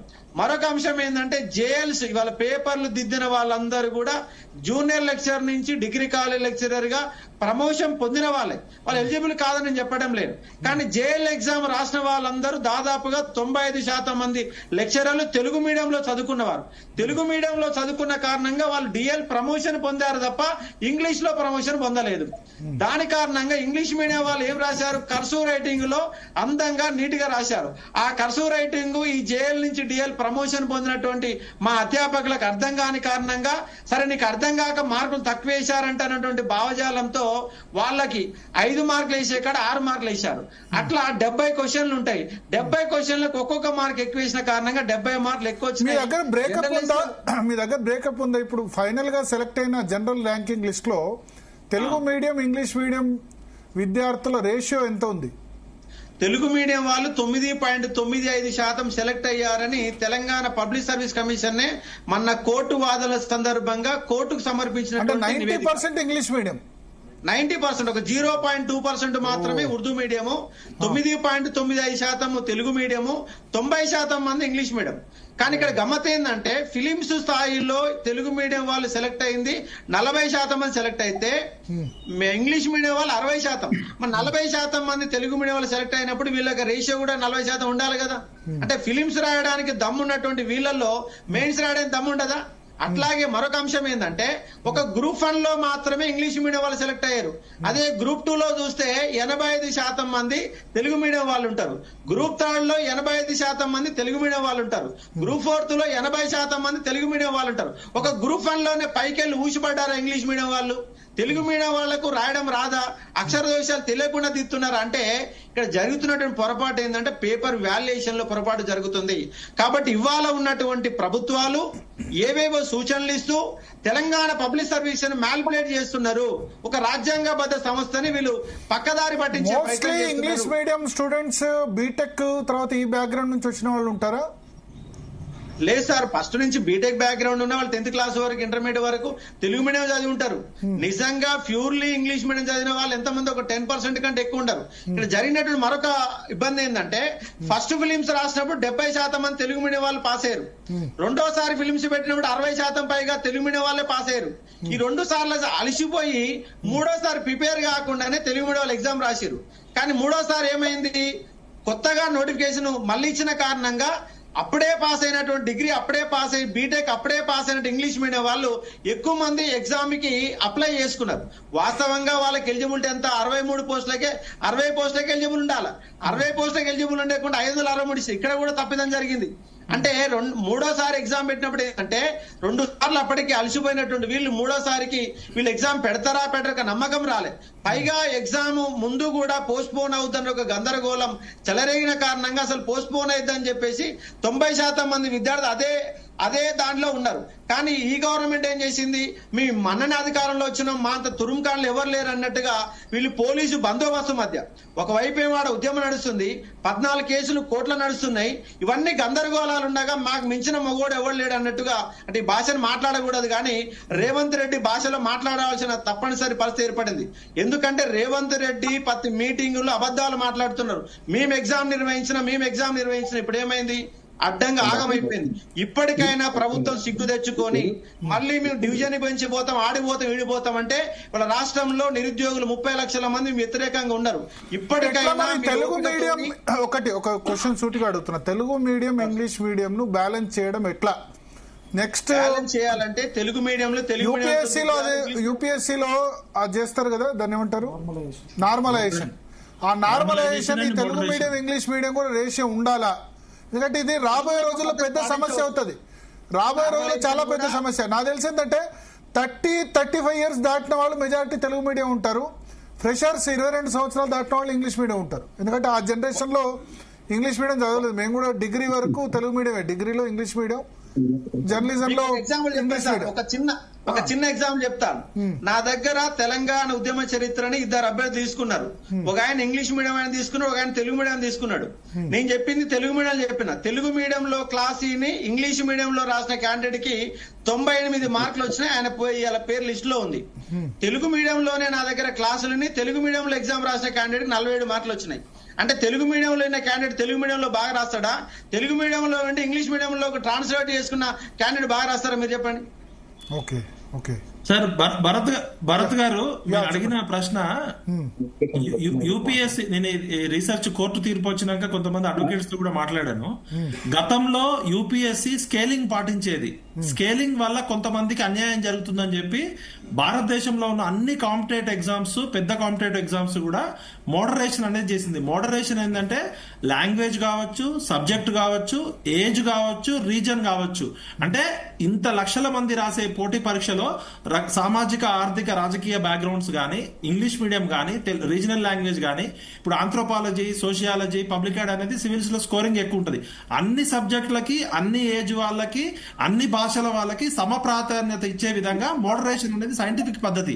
అది యూపీఎస్సీ మాన్యువల్స్ ఉన్నాయి. ఇలా హైకోర్టు ఇచ్చిన తీర్పులో కూడా మోడరేషన్ మాన్యువల్ ప్రకారం, ఆ మాన్యువల్ ప్రకారం రివాల్యూషన్ చేయమని చెప్పింది. అంటే హైకోర్టు కూడా ఇవాళ గైడ్ లైన్స్ ఇచ్చింది. క్యాండిడేట్స్ ఆల్ ఇండియా ర్యాంకర్లు నిలబడ్డారు. యూపీఎస్సీలో తెలుగు మీడియంలో ఎగ్జామ్ రాసి ఆల్ ఇండియా ర్యాంకర్లు ఉన్నారు. అంటే అక్కడ ఇంగ్లీష్ మీడియం ఉన్న సందర్భంలోనే ఆల్ ఇండియా ర్యాంకర్లో తెలుగు మీడియం వచ్చినప్పుడు, తెలుగు అధికార భాషగా ఉన్న తెలంగాణలో తెలుగు మీడియం వాళ్ళు పనికి రాకపోతే మరి రాష్ట్రంలో తెలుగు అనే అధికార భాషని రద్దు చేయాలి. వాళ్ళు కంప్లీట్ గా పక్కన పెట్టి సరిపోతుంది. ఇంకోటి ఏంటంటే వాళ్ళు సెలెక్ట్ అయిన దాంట్లో గవర్నమెంట్ స్కూల్లో చదువుకున్నాడు ఒక్కడు కూడా సెలెక్ట్ కావాలి నాకు తెలిసి. భరత్ గారు, నేను బయటకు వెళ్ళాలి. యాక్చువల్ గా నాకు ఒక 2 నిమిషాలు టైం ఇవ్వండి, కొంచెం వేరే పని ఉంది. ముందే మీకు ఇన్ఫార్మ్ చేశాను. 3 విషయాలు ఉన్నాయి సార్. ఇది ప్రతిసారి స్టేట్ పబ్లిక్ సర్వీస్ కమిషన్ విషయంలో గతంలో ఉమ్మడి ఆంధ్రప్రదేశ్ లో ఉన్నప్పుడు కూడా ఆరోపణలు వచ్చినాయి. చంద్రబాబు నాయుడు గారు ఉన్నప్పుడు, మొన్న కేసీఆర్ గారు తెలంగాణ వచ్చినప్పుడు పేపర్లు లీకేజ్ అయ్యని 3 సార్లు ఎగ్జామ్ పెట్టుకోవాల్సి వచ్చింది. అసలు state public service commission exam పెట్టడంలో లోకల్ ఏ పార్టీ అధికారంలో ఉంటే ఆ పార్టీ ఇంటర్ఫియరెన్స్ అనేది గత 20-25 ఏళ్ల నుంచి జరుగుతుంది. ఇది కొత్త కాదు. కాబట్టి మనం స్పష్టంగా రిక్వెస్ట్ చేసేది ఏంటంటే, పూర్తిగా యూపీఎస్సీ ఏ విధంగా అయితే స్టార్టింగ్ నుంచి ఎండింగ్ వరకు చేస్తుందో అది చేస్తే తప్ప వీళ్ళకి లేదు. ఎందుకంటే పొలిటికల్ ఇంటర్వెన్షన్, ఈ గ్రూప్స్ మెంబర్స్ కమిటీ సభ్యులు కావడము, పొలిటికల్ ఇన్ఫ్లుయెన్స్ ఏమాత్రం ఉండకూడదు. దురదృష్టవశాత్తు ఈ రోజు ఇంత పెద్ద ఉద్యమం జరుగుతుంది. సంవత్సరం నుంచి మనమంతా మాట్లాడుతున్నాం. పిల్లలు చచ్చిపోతే ఒక్క టీజీపీఎస్సీ నుంచి ఒక ప్రెస్ మీట్ గానీ, రాజకీయ నాయకులు మాట్లాడుతున్నారు, మంత్రులు మాట్లాడుతున్నారు. రాజ్యాంగబద్ధ సంస్థ అసలు పిల్లలతో గానీ, స్టేక్ హోల్డర్స్ తో గానీ, అరగోపాల్ లాంటి సబ్జెక్ట్ ఎక్స్పర్ట్స్ గానీ, మేధావులతో గానీ, సమాజం నుంచి టీజీపీఎస్ కి ఒక డైలాగ్ లేదు, ఒక డిస్కషన్ లేదు. దీన్ని బట్టే టీజీపీఎస్సీ అనే సంస్థ రాజ్యాంగబద్ధ సంస్థ పేరుకు మాత్రమే తప్ప ఆ సంస్థ చైర్మన్లు రాజకీయ నాయకుల చేతిలో కీలుబొమ్మలు అవుతున్నారు అనేది స్పష్టమైతుంది. వాళ్ళ ఐఏఎస్లు కావచ్చు, ఐపీఎస్లు కావచ్చు, ఎవరైనా కావచ్చు. ఆఫ్ ద రికార్డు కొన్ని విషయాలు నేను స్పష్టంగా చెప్పదలుచుకున్న, పూర్తి బాధ్యతతో, బాధతో చెప్తున్నా. లైవ్ కాబట్టి ఆన్ రికార్డు నేను చెప్తున్నా. భరత్ గారు, ఈ టీజీపీఎస్సీ ఎగ్జామ్ విషయంలో దాదాపు 1.5 ఇయర్ నుంచి నేను, పృథ్వీ గారు, మైపాల్ యాదవ్, అశోక్, ప్రసన్న హరికృష్ణ గారు ఇన్వాల్వ్ అయితే ఢిల్లీకి వెళ్ళిన సందర్భంలో, సార్ పిల్లల దగ్గర సుప్రీంకోర్టులో డబ్బులు లేవు, పాపం పెద్ద పెద్ద లాయర్లను పెట్టుకోవడానికి. టీజీపీఎస్సీ ఏమో పెద్ద పెద్ద లాయర్లను డబ్బులు పెట్టుకుంటుందంటే, నాకు ఒక మాజీ పార్లమెంటు సభ్యుడు, కాంగ్రెస్ లో చాలా కీలకంగా ఉన్న వ్యక్తి, సిడబ్ల్యూసీ మెంబర్ స్థాయి వ్యక్తి, విఠల్ గారు, ఎందుకు మీరు ఇంత కష్టపడతారు? ఆల్రెడీ చాలా పెద్ద స్థాయిలో సుప్రీంకోర్టు జడ్జీల స్థాయిలో ఇన్ఫ్లుయెన్స్ అవుతున్నారు. ఆఫ్ ద రికార్డ్ ఆయన చాలా విషయాలు చెప్పిండు. అంటే మనం అనకూడదు న్యాయ వ్యవస్థను అట్లా ఇన్ఫ్లుయెన్స్ అని. న్యాయ వ్యవస్థ ఆయన కూడా ఒక లాయరే, ఆయన కూడా న్యాయ కోవిదుడే. నేను చెప్తున్నా వాస్తవాన్ని చెప్తున్నాం. ఇప్పుడు మంచి జడ్జీలు ఉన్నారు. మీరు లాస్ట్ టైం కూడా చెప్పారు పాపం పిల్లలకి డబ్బులు లేవు, ఎవరు ఇవ్వడానికి ముందు రావట్లేదు, అన్ని పార్టీలు కూడా సైడ్ లైన్ అని మన లైవ్ లో చెప్పారు. 3 పార్టీలు సార్. ఇప్పుడు టీజీపీఎస్సీకి ఏమో గంటకి లక్షల రూపాయలు ఇచ్చే చార్టర్డ్ ఫ్లైట్లలో వచ్చే లాయర్లు వస్తున్నారు, పెద్ద పెద్ద నిరంజన్ రెడ్డి లాంటి కాస్ట్లీ లాయర్లు వస్తున్నారు. నిరుద్యోగులకు పాపము ఆ జియో నెంబర్ 29 ఈ రోజు కూడా కొట్టేయలేదు సార్. మీరు లేట్ గా వచ్చిరని చెప్తుంది సుప్రీంకోర్టు అయినా హైకోర్టు అయినా. నేను ఏమంటున్నా అంటే న్యాయ వ్యవస్థని కూడా ఇన్ఫ్లుయెన్స్ చేయడానికి ప్రయత్నం చేసిర్రు. దానికి కావాల్సిన చర్చ పెట్టినప్పుడు నేను ఎవరు వస్తారో అండి నేను వివరాలు ఇస్తాను. నేను ఏమంటున్నా అంటే మంచి న్యాయ కోవిదులు ఉన్నారు కాబట్టి ఇలా న్యాయం గెలిచింది. ప్రయత్నం చేశారు కానీ అది వర్కౌట్ కాలేదు అంతేనా. కొంతమంది ఇప్పుడు అలహాబాద్ కోర్టు, ఆ ఢిల్లీలో హైకోర్టు జడ్జి, సుప్రీంకోర్టు జడ్జి ఇంట్లో డబ్బుల నోట్లు కట్టలు తగలబడ్డ జడ్జీలు కూడా ఉన్నారు. మనం న్యాయ వ్యవస్థలో జడ్జీలు కూడా బయట నుంచే ఊడిపడలేదు. మంచిని మంచిగా చెప్పాలి, చెడుగా చెప్పాలి. ప్రజాస్వామ్యంలో అల్టిమేట్ గా నిజం అనేది ఇంపార్టెంట్. ప్రశ్నిస్తడం జడ్జీలను కూడా ప్రశ్నించే వ్యవస్థ రావాలి. జడ్జీలేమి భూలోకం నుంచో స్వర్గలోకం నుంచో ఊడిపడలేదు. నేనేమంటున్నా అంటే రాజకీయ వ్యవస్థ ఇంటర్ఫిరెన్స్ అనేది చాలా స్పష్టంగా ఉంటుంది. దయచేసి ఈ రాజకీయ పార్టీల ఇంటర్ఫిరెన్స్ లేకుండా టీజీపీఎస్సీని దిద్దాల్సిన బాధ్యత ఉంది. 5 ప్రాణాలకి బాధ్యులు ఎవరు? ఈ పెట్టిన కేసులన్నీ తీసేయాలి. ఇప్పుడు టీజీపీఎస్సీ రెడ్ హ్యాండెడ్ గా దొరికిపోయింది. మీరు ఆ 225 పేజీల రిపోర్ట్ చదివితే టీజీపీఎస్సీ చైర్మన్ పోస్ట్ లో ఎవ్వరు కూడా ఉండరు. ఎందుకంటే కోర్టు ప్రూఫ్స్ తోటి, డాక్యుమెంట్స్ తోటి, ఎవిడెన్స్ తోటి తీర్పిచ్చింది. జూలైలో వాదనలు జరిగితే ఆ జడ్జి గారు 225 పేజీల వాదన రాసి రీవాల్యుయేషన్ అన్నారు. నోటిఫికేషన్ లో టీజీపీఎస్సీ చరిత్రలో, పబ్లిక్ సర్వీస్ కమిషన్ చరిత్రలో ఎక్కడా కూడా రీవాల్యుయేషన్ అనేది ఉండదు. అందుకనే జడ్జి గారు ఏమన్నారంటే వీలైతే రీవాల్యుయేషన్ చేయండి, కుదరకపోతే రీ ఎగ్జామ్ పెట్టమన్నారు. ఇది ఖచ్చితంగా రీ ఎగ్జామ్ కి దారి తీస్తుంది. దయచేసి ప్రభుత్వాన్ని నేను రిక్వెస్ట్ చేస్తున్నా, టీజీపీఎస్సీని ఇప్పటికైనా మీరు ఇగో ప్రాబ్లమ్స్ కు పోకుండా దయచేసి విద్యార్థులు బాధితులు ఇన్ని వేల మంది ఉన్నారు కాబట్టి విద్యార్థులకి న్యాయం చేసే విధంగా మీరు చేయమని కోరుతున్నా. అయితే డివిజన్ బెంచ్ కి వెళ్తామంటున్నారు. వాళ్ళు డివిజన్ బెంచ్ కి వెళ్ళినా, సుప్రీంకోర్టుకి వెళ్ళినా కూడా బాధితుల వైపు ఉండండి, న్యాయం వైపు ఉండండి. దయచేసి ఇగో ప్రాబ్లమ్స్ కోసం పోకండి. నాకు బయట వేరే ఒక అపాయింట్మెంట్ ఉంది, నేను దయచేసి వెళ్తున్నా. పెట్టండి. సో ప్రసన్న హరికృష్ణ గారు graduate MLC candidate Karimnagar graduate స్థానంలో చాలా ఎక్కువ ఓట్లు కూడా తెచ్చుకున్నారు. అప్పటి నుంచి ఆయన కూడా ఫైట్ చేస్తున్నారు. ప్రసన్న హరికృష్ణ గారు ఏమనిపించింది మొత్తం ఓవరాల్ రీడింగ్ ఏంటి? మీరు అప్పుడు జియో 29 గురించి ఫైట్ చేశారు, తర్వాత ఇప్పుడు కూడా ఫైట్ చేస్తున్నారు. సో ఎట్లా సరే ఈ కేసులు ఇవన్నీ పక్కన పెడితే తెలంగాణ రాష్ట్రంలో ఒక్కటంటే ఒక్క గ్రూప్ 1 ఉద్యోగాన్ని కూడా భర్తీ చేయలేకపోయాం రాష్ట్రం వచ్చిన తర్వాత, అంతేనా? అంతే. 11 సంవత్సరాల్లో మనం ప్రతి సంవత్సరం చాలా మంది సివిల్ సర్వెంట్ సెలెక్ట్ అవుతున్నారు కదా, ఏంది దుస్థితి? దీనికి ఆ ప్రభుత్వం ఈ ప్రభుత్వం అని కాదు, ప్రతి సంవత్సరం మనం చూస్తున్నాం సివిల్ సర్వీసెస్ ఎగ్జామినేషన్ 1000 మంది ఎంపిక. గ్రూప్ 1 ఒక్కటి కూడా భర్తీ చేసుకోకపోతే ఎట్లా? ఎందుకు ఈ దుస్థితి? సో ఏం చేయాలి చెప్పండి మీరు. సో అంటే ఇప్పుడు మనకు రాష్ట్రం ఏర్పాటై ఆల్మోస్ట్ 10 years, 11th year ఇది. అంటే లాస్ట్ గవర్నమెంట్ 503 వేకెన్సీస్ తో నోటిఫికేషన్ ఇచ్చింది. దానికి ఈ ప్రభుత్వం ఏర్పాటైన తర్వాత ఇంకొక 60 కలిపి 563తో మళ్ళీ రీనోటిఫికేషన్ ఇవ్వడం జరిగింది. అయితే ప్రభుత్వాలు మారుతున్న నిరుద్యోగ సమస్యలు, నిరుద్యోగుల యొక్క బాధలు అదే విధంగా సస్టైన్ కావడం జరుగుతూ ఉన్నది. So this is very unfortunate. మరి ప్రభుత్వాలను మార్చడంలో నిరుద్యోగుల పాత్ర అనేది చాలా కీలకం. ప్రభుత్వాలు అది ఏదైనా కావచ్చు, అది గత ప్రభుత్వం కావచ్చు, ప్రస్తుత ప్రభుత్వం కావచ్చు. మరి గత ప్రభుత్వం 10 సంవత్సరాల కాలము, ఈ ప్రభుత్వం ఆల్మోస్ట్ 2 years. మరి గత ప్రభుత్వం తప్పులు చేయడం వల్లనే నిరుద్యోగులు ప్రభుత్వాన్ని మార్చినప్పుడు, ఈ ప్రభుత్వాన్ని ఏర్పాటు చేసినప్పుడు మరి ఈ ప్రభుత్వానికి కొంత సోయి అనేది ఉండాలి కదా. అంటే మన భాషలో చెప్పాలంటే మరి ఈ నిరుద్యోగుల వల్లనే కదా ఈ ప్రభుత్వం వచ్చింది.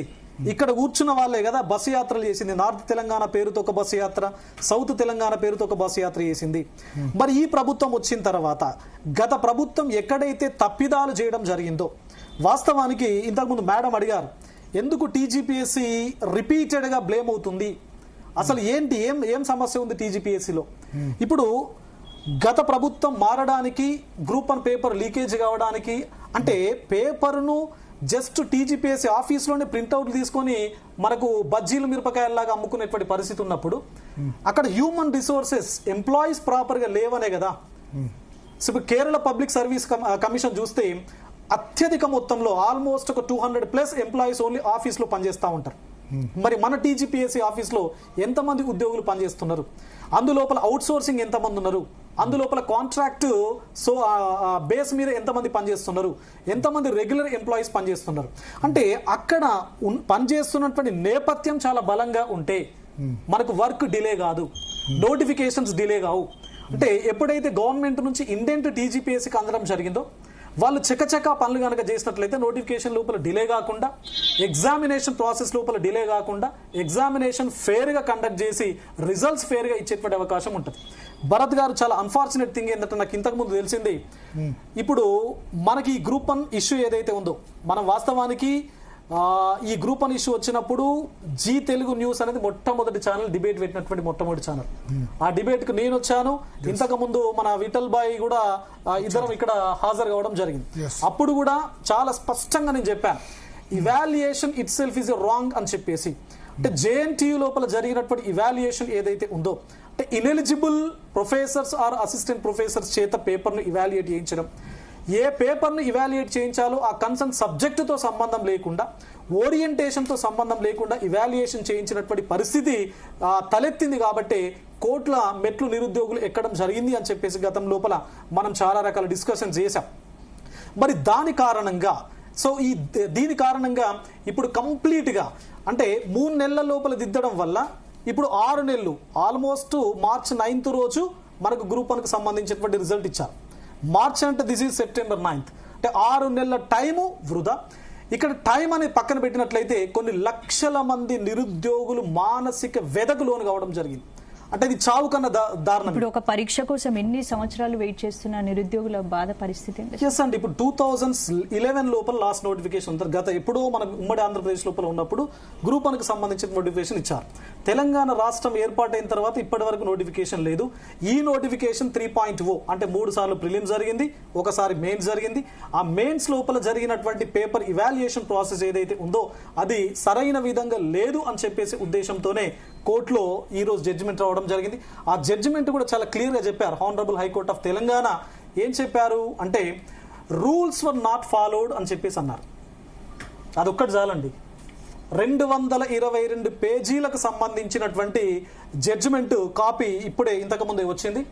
రూల్స్ వర్ నాట్ ఫాలోడ్ అని చెప్పేసి ఒకే ఒక లైన్ మనం చాలా డైమెన్షన్స్ లోపల ఇంటర్ప్రిట్ చేయడానికి అవకాశం ఉన్నది. ఇంకొక స్టెప్ ముందుకు వేసి ఎందుకు రూల్స్ వర్ నాట్ ఫాలోడ్ అన్నప్పుడు నోటిఫికేషన్ లోపల చాలా క్లియర్ గా మెన్షన్ చేశారండి. పారా నంబర్ 15.3, 15.4 లోపల మనకు పిఎంఎల్ అదే విధంగా జిఆర్ఎల్ కి సంబంధించినటువంటి ఇన్ఫర్మేషన్ ఉంటుంది. సో పిఎంఎల్ అంటే ప్రొవిజనల్ మార్క్స్ లిస్టు రీకౌంటింగ్ కు ముందే టీజీపీఎస్సీ వాళ్ళు అప్లోడ్ చేయాలి. వాస్తవానికి అది పబ్లిక్ డొమైన్ లోపల పెట్టాలి. అది దేశ రహస్యం కాదు కదా. విదేశీయులు ఎత్తుకుపోయి మన దేశం పైన అటాక్ చేసి మన దేశాన్ని కంప్లీట్ గా అనిశ్చితికి లోను చేస్తారనేటువంటి రహస్యం కాదు కదా అది. సో పబ్లిక్ డొమైన్ లోపల పెట్టకుండా కేవలం ఇండివిజువల్ లాగిన్స్ ఇచ్చేసి వాళ్ళ మార్కులు వాళ్ళకు మాత్రమే తెలిసే విధంగా ఇది పెద్ద అంటే దీనివల్ల మాకేదో నష్టపోతాం లేకపోతే ఏమైనా జరుగుతుంది అనేటువంటి ఒక అభద్రతా భావంతో ఇండివిజువల్ లాగిన్స్ ఇవ్వడం జరిగింది. తర్వాత మళ్ళీ జిఆర్ఎల్ ప్రకటించడం జరిగింది. సో ఇవి మొత్తం కూడా ఈ రోజు క్యాన్సిల్ చేశారు. ఇప్పటి నుంచి ప్రొవిజనల్ మార్క్స్ లిస్ట్ అందరికీ యాక్సెసిబుల్ చేయాలా? అదైతే పబ్లిక్ డొమైన్ లో పెట్టాలి.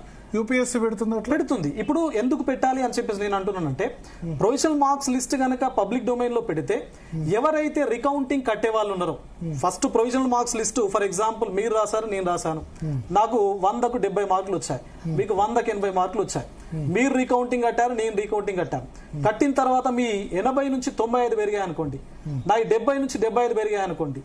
సో ఎందుకు మీకు అంత పెరిగాయి అని చెప్పేసి నాకు తెలుసు. రీకౌంటింగ్ లో ఎంతమంది పెరిగాయి? రీకౌంటింగ్ లో కొంతమందికి తగ్గాయి. మనం గత డిస్కషన్ లోపల కూడా చెప్పుకున్న పూజితారెడ్డి అనేటువంటి ఒక వ్యక్తి ఆమె రీకౌంటింగ్ కడితే 482.5 మార్క్స్ వచ్చినటువంటి ఆ పూజితారెడ్డి అనేటువంటి ఒక మహిళ రీకౌంటింగ్ తర్వాత 422.5 కి తగ్గాయి. పెరగడం ఎవరికి పెరగలేదా? పెరిగిన వాళ్ళు కూడా ఉన్నారు.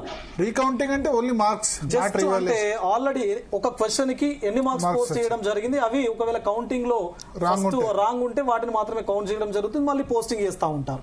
సో ఇట్లాంటి పరిస్థితుల రీత్యా మరి మనకు జడ్జి గారు చాలా క్లియర్ గా కూడా చెప్పారు. ఇంకొక మాట, రివాల్యుయేషన్ విత్ మోడరేషన్ అనేటువంటి పదాన్ని వాడారు. చాలా చాలా చాలా పవర్ఫుల్ అయిన వాస్తవానికి అది. అంటే ఎందుకు మోడరేషన్ అనేటువంటి పదాన్ని వాడారు? జనరల్ గా యూపీఎస్సీ సివిల్ సర్వీసెస్ లోపల మనకు నార్మలైజేషన్ అనేటువంటి ప్రాసెస్ కనబడతా ఉంటుంది. మరి ఇక్కడ మోడరేషన్ అనేటువంటి పదం వాడడానికి ప్రధాన కారణం ఏంటి అంటే, ఎవరైతే తెలుగు మీడియం అభ్యర్థులకు అతి తక్కువ మార్కులు రావడం, అతి తక్కువ మంది సెలెక్ట్ కావడం వల్ల కోర్టు మెట్లెక్కినటువంటి దరిమిల కేవలం ఇంతకుముందు మా మిత్రుడు అశోక్ కూడా చెప్పడం జరిగింది, 9.95%, అంటే అరౌండ్ 10% మెంబర్స్ మాత్రమే మనకు తెలుగు మీడియం బ్యాక్గ్రౌండ్ నుంచి సెలెక్టెడ్ లిస్ట్ లోపల ఉన్నారు. అంటే 90% ఇంగ్లీష్ మీడియం వాళ్ళు ఉన్నారు. అంటే 563 పోస్టులకు సంబంధించి కేవలం 54 మంది మాత్రమే తెలుగు మీడియం లోపల చదువుకొని పరీక్ష రాసి సెలెక్ట్ అయినటువంటి వాళ్ళు ఉన్నారు. మరి వీళ్ళకు అన్యాయం జరిగింది అని చెప్పేసి జడ్జి గారికి చాలా క్లారిటీ వచ్చింది సార్. సో దాని వల్లనే రివాల్యుయేషన్ విత్ మోడరేషన్ అని చెప్పేసి అన్నారు. ఈ మోడరేషన్ అనేటువంటి పదాన్ని రెండు రకాలుగా, రెండు డైమెన్షన్స్ లోపల మనం అర్థం చేసుకోవచ్చు. ఒకటి, మనకు గతం నుంచి చాలా చర్చలు జరిగినప్పుడు Koti women degree and PG college లోపల centre number 18 and centre number 19 ఈ రెండు సెంటర్స్ లోపల ఇంగ్లీష్ మీడియం విమెన్ క్యాండిడేట్స్ కు అలాట్ చేయడం జరిగింది. సో ఆ రెండు సెంటర్స్ నుంచి ఈ 563 పోస్టుల లోపల చాలా ఎక్కువ మొత్తం లోపల సెలక్షన్స్ అక్కడి నుంచి వచ్చాయి అని చెప్పేసి, అంటే జెండర్ డిస్క్రిమినేషన్ చాలా క్లియర్ గా జరిగింది అని అర్థమవుతుంది. లింగ్విస్టిక్ డిస్క్రిమినేషన్, ఇంగ్లీష్ కు మార్కులు వచ్చాయి, మహిళలకు మార్కులు వచ్చాయి అని చెప్పేసి ఆ రెండు సెంటర్స్ చూస్తే మనకు అర్థమైపోతుంది. ఆ రెండు సెంటర్స్ ని మనం తీసుకోవాలా బేస్ గా అన్నప్పుడు నేను ఇంకొక ఎగ్జాంపుల్ కూడా చెప్తా. Centre number 38 to centre number 46, అంటే సుమారుగా 8 సెంటర్స్. ఈ 8 సెంటర్స్ పూర్తి స్థాయి లోపల మనకు తెలుగు మీడియం స్టూడెంట్స్ కు అలాట్ చేసినటువంటి సెంటర్స్. మరి ఈ 8 సెంటర్స్ లోపల ఒక్కొక్క సెంటర్ నుంచి ఒకటి కన్నా ఎక్కువ సెలెక్షన్ లేదు. ఎంత దారుణం! సో ఇలా అంటే మోడరేషన్ అనేది జరగాలి. తెలుగు మీడియం ఇంగ్లీష్ మీడియం అభ్యర్థులకు ఇంత మార్కుల లోపల వ్యత్యాసం ఉన్నప్పుడు what is difference between normalisation moderation? So normalisation అని ఇంతకు ముందు చెప్పారు కదా, అంటే ఫర్ ఎగ్జాంపుల్ ఇప్పుడు యూపీఎస్సీ లోపల anthropology and PSIR are the leading optionals with respect to the marks scoring. అంటే ఈ రెండు సబ్జెక్ట్స్ లోపల అత్యధిక మొత్తం లోపల మార్క్స్ వస్తున్నాయి. లైక్ ఇప్పుడు బాటనీ, జువాలజీ ఉన్నాయి, లా ఉన్నది, లేకపోతే ఇంకా మిగతా చాలా సబ్జెక్ట్స్ ఉన్నాయి, వాళ్ళకు మార్కులు రావట్లేదు. మరి ఎక్కువ వచ్చినటువంటి మార్కులు ఒకే సబ్జెక్ట్ లో ఎక్కువగా మార్కులు రిపీటెడ్ గా వస్తూ ఉంటే ఆ సబ్జెక్ట్ ను ఎవరైతే సెలెక్ట్ చేసుకోవడం జరిగిందో, ఆ సబ్జెక్ట్ ఎవరైతే మెయిన్స్ లోపల రాయడం జరిగిందో వాళ్ళు మాత్రమే యూపీఎస్సీ లోపల ఐఏఎస్ అవుతారు, ఐపీఎస్ అవుతారు. మిగతా ఆప్షన్ తీసుకున్నటువంటి వాళ్ళు ఎవరికి కూడా సెలెక్షన్ రాదు. కాబట్టి తప్పనిసరిగా సమన్యాయం పాటించాలి అనేటువంటి ఉద్దేశంతో ఈ అత్యధికంగా వచ్చినటువంటి మార్కులకి, అదేవిధంగా మిగతా అంటే ఒకే సబ్జెక్ట్ లో ఉన్నటువంటి వాళ్ళకు మాత్రమే సెలెక్షన్ రావద్దు, అందరికీ న్యాయం జరగాలి అని చెప్పేసి ఒక ఈక్వాలిటీ, ఆ పారామీటర్ ఏంటి అనేది స్పష్టంగా ఇప్పటి వరకు యూపీఎస్సీ కూడా చెప్పలేదు. But there is a principle, there is a ఏమంటారు ఒక లా అనేది వాళ్ళు ఫ్రేమ్ చేసుకొని దాన్ని ఇంప్లిమెంట్ చేయడం జరుగుతూ ఉన్నది. అయితే ఇక్కడ ఈ కాంటెక్స్ లోపల ఏంటి అంటే, ఇప్పుడు ఇంగ్లీష్ మీడియం వాళ్ళకి ఫర్ ఎగ్జాంపుల్ ఒక పేపర్లో 150 మార్క్స్ కి 90 మార్కులు వచ్చాయి అనుకోండి. అదే తెలుగు మీడియం అదే పేపర్ లోపల 70 మార్కులు వచ్చాయండి. అంటే 90 మార్కులు ఇంగ్లీష్ మీడియం, 70 మార్కులు తెలుగు మీడియం. అంటే గ్యాప్ మనకు 20 మార్క్స్ ఉన్నది. ఈ 20 మార్క్స్ ఉన్నప్పుడు తెలుగు మీడియం లోపల ఎవరైతే ఈ 20 మార్క్స్ తెలుగు మీడియం లోపల అందరి కూడా ఈ గ్యాప్ను కలపాలి. గ్యాప్ను 20 మార్క్స్ తెలుగు మీడియం వాళ్ళందరికి గనక కలిపితే that is called as moderation. అంటే న్యాయం అనేది తప్పనిసరిగా అందరికి జరగాలి. యూపీఎస్సీలో జరుగుతుంది. ఓకే, మన దగ్గర ఇది చాలా మంచి సలహా. Okay, yes. కాబట్టి అంటే టీజీపీఎస్సీ ఒకటేనండి, అంటే ఇప్పుడు సమస్య ఉత్పన్నమైనప్పుడు ఎవరైతే బాధితులు ఎవరైతే ఉన్నారో వాళ్ళని పిలిచి మాట్లాడేటువంటి ప్రయత్నం జరగాలి. అండ్ ప్రభుత్వం కూడా స్పందించాలి. ఎందుకంటే ప్రజాప్రభుత్వం అనేటువంటి పేరుతో 20 నెలల నుంచి ప్రభుత్వం మాది ప్రజాప్రభుత్వం అని చెప్పేసి అంటున్నారు. కాబట్టి ఇక్కడ ఈగో గాని భేషజాలకు గాని వెళ్లకుండా, పట్టుదలకు వెళ్లకుండా, దీన్ని కంప్లీట్ గా ప్రెస్టీజియస్ గా చూడకుండా ప్రభుత్వం ఒక స్టెప్ ముందుకు దిగి రావాలి. ఎందుకంటే వీరి వల్లనే ఈ ప్రభుత్వం నిలబడింది, ఈ ప్రభుత్వం సర్వైవ్ అవుతున్నది. కాబట్టి సో నిరుద్యోగుల యొక్క బాధలను అర్థం చేసుకోవాలి. మళ్ళీ డివిజనల్ బెంచ్ అనేటువంటి పేరుతో, మళ్ళీ కాలయాపన చేసేటువంటి పేరుతో ఎట్టి పరిస్థితుల లోపల ప్రభుత్వం ముందుకు వెళ్ళొద్దు. సో మళ్ళీ ఈ జడ్జిమెంట్ను మనం అందరం కూడా గౌరవిద్దాం. టీజీపీఎస్సీ గౌరవించాలి, ప్రభుత్వం గౌరవించాలి. ఈ జడ్జిమెంట్తో ఆగి రివాల్యుయేషన్ పైన కూడా నిరుద్యోగులకు నమ్మకం లేదు. ఎందుకు నమ్మకం లేదు అంటే, లింగ్విస్టిక్ అండ్ జెండర్ డిస్క్రిమినేషన్ అనేది చాలా స్పష్టంగా మనకు కనబడుతున్నది. కాబట్టి నమ్మకం లేనటువంటి దరిమిల మళ్ళీ రీమెయిన్స్ ఎగ్జామ్ ఏదైతే ఉందో అది జరిపి అందరికి న్యాయం చేయాలి అని చెప్పేసి నిరుద్యోగులు కోరుకుంటున్నారు. మైపాల్ యాదవ్ గారు ఉన్నారు మనతో పాటు. మైపాల్ గారు నమస్తే. నమస్తే. ఏంటి అబ్జర్వేషన్? ఏంది మన ప్రసన్న కృష్ణ అన్న గాని, విఠల్ అన్న గాని, తర్వాత మన అశోక్ సార్ గాని వాళ్ళంతా దాదాపు సబ్జెక్ట్ అంతా కవర్ చేసిరు. వాళ్ళు మాట్లాడిన తర్వాత నో కామెంట్స్ అన్నట్టే ఉంటది. బట్ నేను గమనించింది ఏంటంటే, ఇప్పుడు మనం జస్ట్ ఒక హెల్మెట్ పెట్టుకోకపోతే ట్రాఫిక్ కానిస్టేబుల్ ఆపి ఫైన్ కొడతాడు. ఎప్పుడన్నా రాంగ్ రూట్ లో, మరి తప్పే, రాంగ్ రూట్ లో పోవడం కూడా తప్పే, రాంగ్ రూట్ లో పోతే ఫైన్ కడతారు. మరి గతంలో రేణుకా ప్రవీణ్ పేపర్ లీక్ చేసిరని వాళ్ళ మీద ఎత్తేసిరు. వాళ్ళు చేసిరా లేదా, జనార్దన్ రెడ్డి చేసిండా లేదా పక్కన పెడితే, అసలు ఆ తప్పు చేసినోడికి ఇప్పటిదాకా శిక్షణ లేదు. శిక్షణ లేకుండా ఉంటే ఇట్లనే విచ్చలవిడితనం ఉంటది కదా. అంటే నేను గమనించింది ఏంటంటే, చట్టంలో చాలా లోపాలు ఉన్నాయేమో. అసలు తప్పు చేసినోడికి శిక్షలు లేవు. మొన్న ఒక అతను కూడా ఇట్లా రోడ్డు మీద ఒకటి పెట్టుకొని కూర్చున్నాడు, ఈ బొంతలు ఉన్నాయి, అంతే రోడ్డు అంతా గతికలు ఉన్నాయి, మేము పడితే ఎట్లా, మేమేదో హెల్మెట్ లేకపోతే, లైసెన్స్ లేకపోతే ఫైన్ వేస్తారు, మరి రోడ్లు మంచిగా లేకపోతే మీకు ఫైన్ అయ్యొద్దా అనే క్వశ్చన్ మంచిగా అడిగిండు ఒక అబ్బాయి, కరీంనగర్ లోనే అనుకుంటా. మరి ఇప్పుడు ఆ జనార్దన్ రెడ్డిని పట్టుకొచ్చి కఠినాతి కఠినమైన శిక్ష ఆ రోజు వేసి ఉంటే, ఆ రేణుకన్ ప్రవీణ్ కు కఠినాతి కఠినమైన శిక్ష వేసి ఉంటే ఈ రోజు ఇంతకు తెగించటోళ్ళ. అంటే మళ్ళీ ఇంకొకటి అండి, ఇప్పుడట ఈ తీర్పు కాదని మళ్ళీ డివిజన్ బెంచ్ అట, అది కాకపోతే సుప్రీంకోర్టు అట.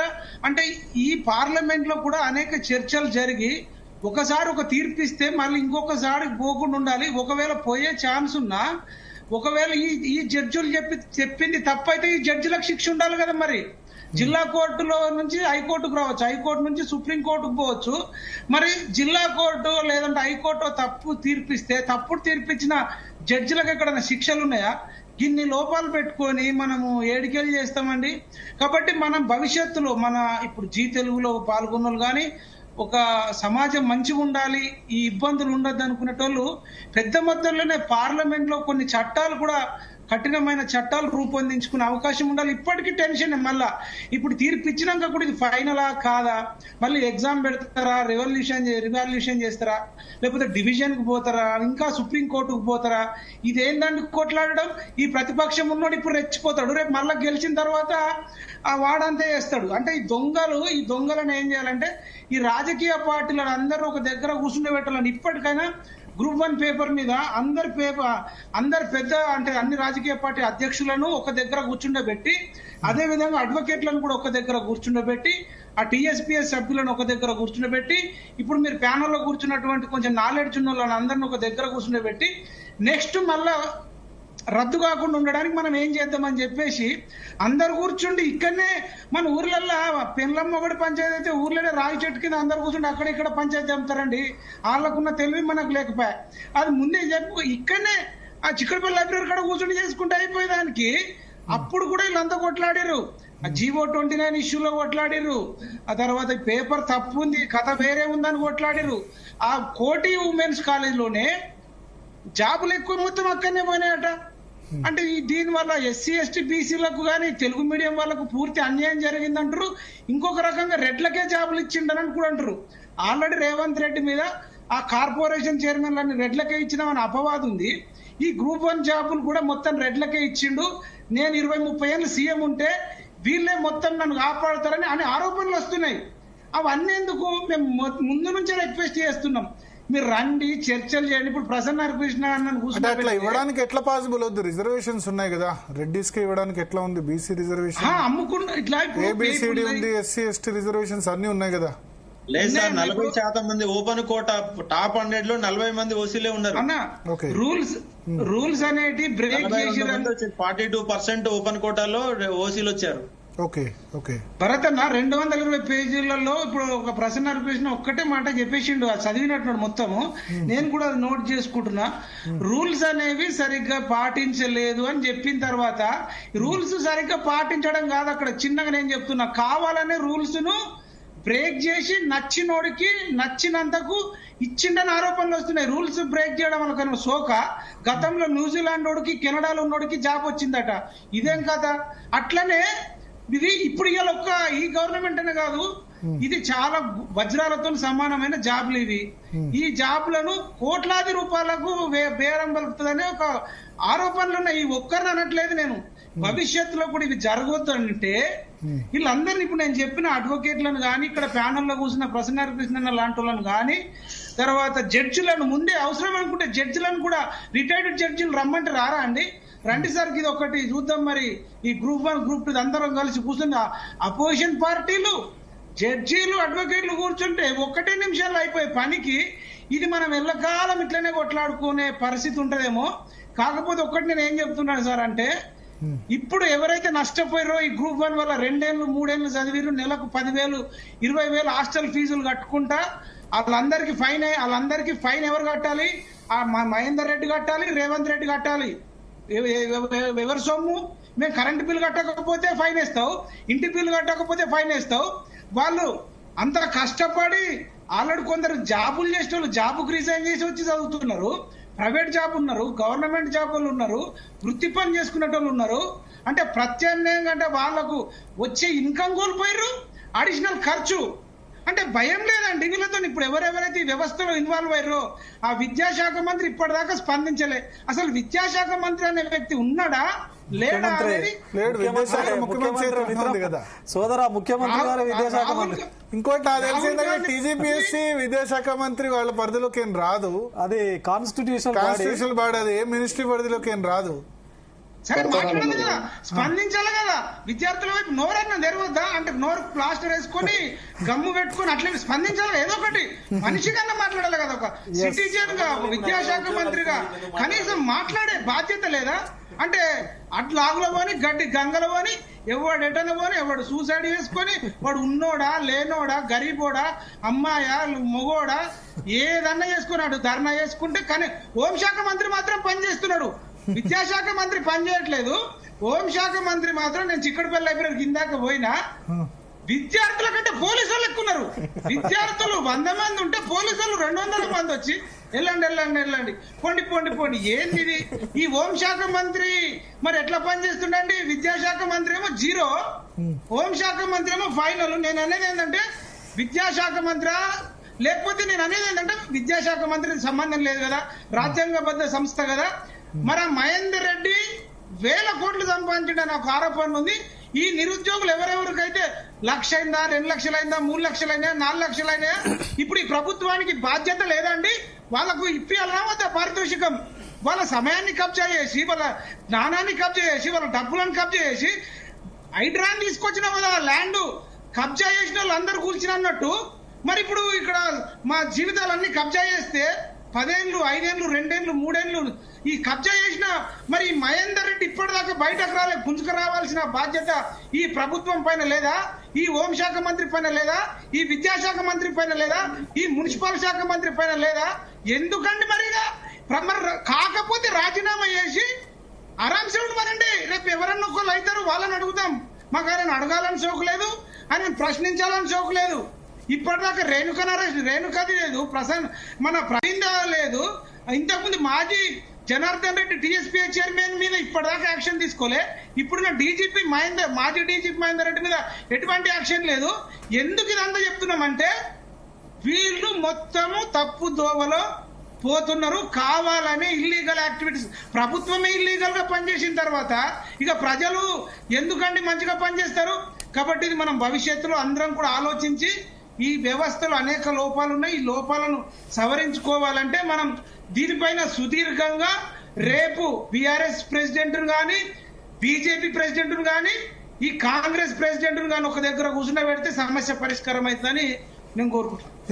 వాస్తవానికి సోదరుడు మైపాల్ చాలా మంచి వ్యాలిడ్ పాయింట్ రేజ్ చేసింది. ఏంటంటే ఇప్పుడు ఇక్కడ మన ఇంద్రనాయక్ ఉన్నాడు, ఇంకొక మిత్రుడు ఉన్నాడు, లైవ్ లో మా మిత్రుడు అశోక్ ఉన్నాడు. వీళ్ళు మొన్న జస్ట్ రిప్రజెంటేషన్ ఇవ్వడం కోసం గాంధీ భవన్ కు వెళ్దామని చెప్పేసి ఒక కాల్ ఫార్ ఇచ్చారు.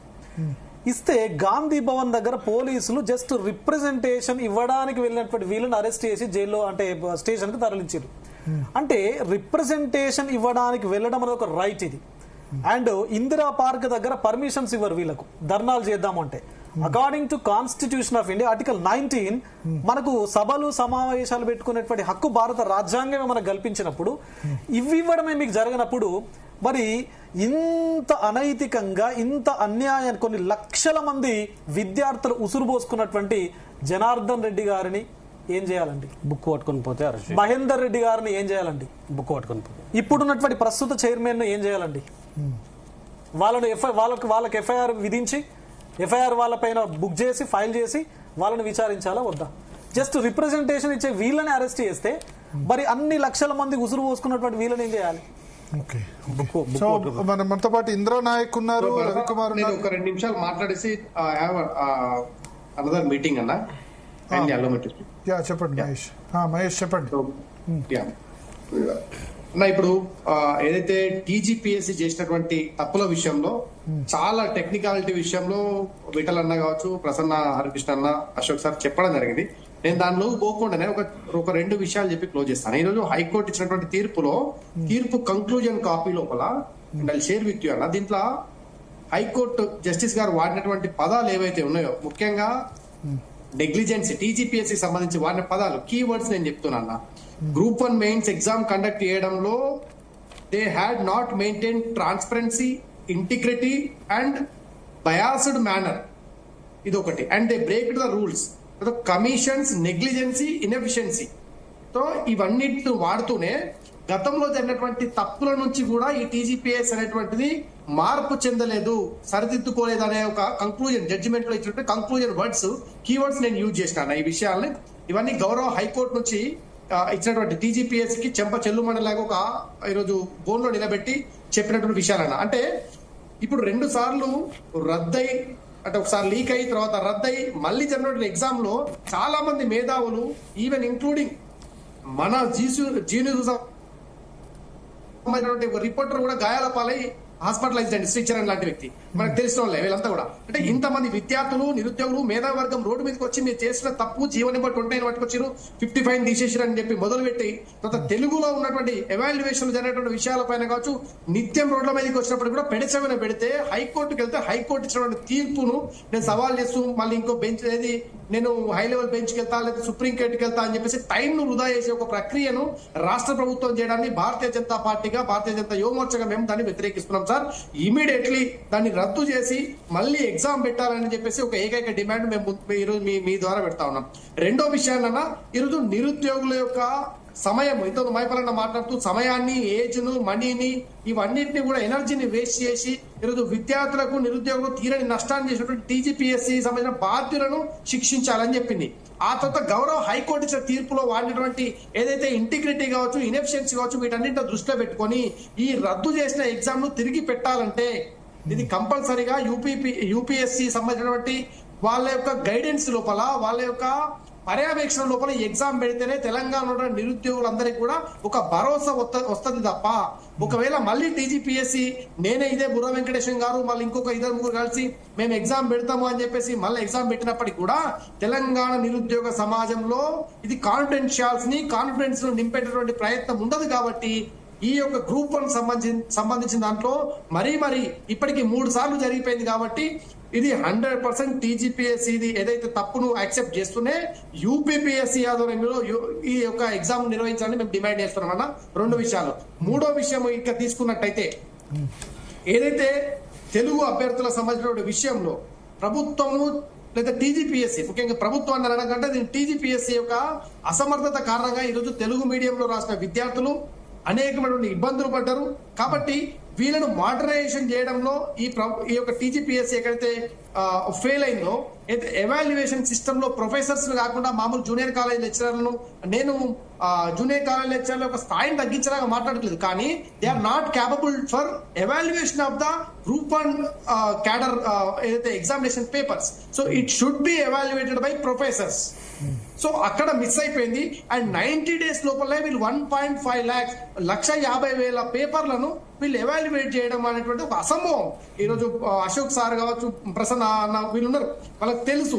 బట్ టెక్నికాలిటీ విషయంలో చూస్తే ఇది ఇంపాసిబుల్. అంటే ఇది ఎలా జరిగింది అనేటటువంటి విషయాలతో పాటు ఒక 27 ప్రశ్నలు నిరుద్యోగుల దృష్టిలో ఉన్నాయి. నేను ఇంతకుముందు అయితే చిక్కడపల్లి లైబ్రరీ కాడికి వెళ్ళి వాళ్ళని కలిసి మాట్లాడినప్పుడు వాళ్ళు చెప్పారు, అన్న ఈరోజు వాళ్ళు డివిజన్ బెంచ్కి వెళ్తా అని చెప్తారు, సుప్రీంకోర్టుకి వెళ్తా అని చెప్తారు, మాకు ఇప్పుడు మేము ఇది సాధించినటువంటి తొలి విజయంగా భావించన్నా, లేకపోతే పై స్థాయిలో మాకు న్యాయం జరగని అనే ఒక డైలమాలో అన్నారు. మీరు ఎవరు అధైర్యపడద్దు, తెలంగాణ సమాజం మీ వెంట ఉంది అని చెప్పి భరోసాను మేము భారతీయ జనతా పార్టీ తరఫున వాళ్ళకి ఇస్తూనే ఈ రోజు మీకోసం కొట్లాడుతుంటే మా ఒక అడ్వకేట్ రచన రెడ్డి గారు కావచ్చు, సుధీర్ అన్న కావచ్చు, అనేక మంది మీకోసం కొట్లాడుతూ ఉన్నారు. డెఫినెట్లీ మీడియా వైపు నుంచి జీ న్యూస్ కావచ్చు, మిగతా ఛానల్ అందరూ ఉన్నారు. మేము ఏమంటున్నాం నా దీంట్లో ఒకటే విషయం ఏంటంటే, ఈ రోజు టీజీపీఎస్సీ పైన తెలంగాణలో నిరుద్యోగులకు 3 లక్షల మంది నిరుద్యోగులు ఎగ్జామ్ రాసినటువంటి వీళ్ళందరికీ కూడా భరోసా అనేటువంటిది లేదు.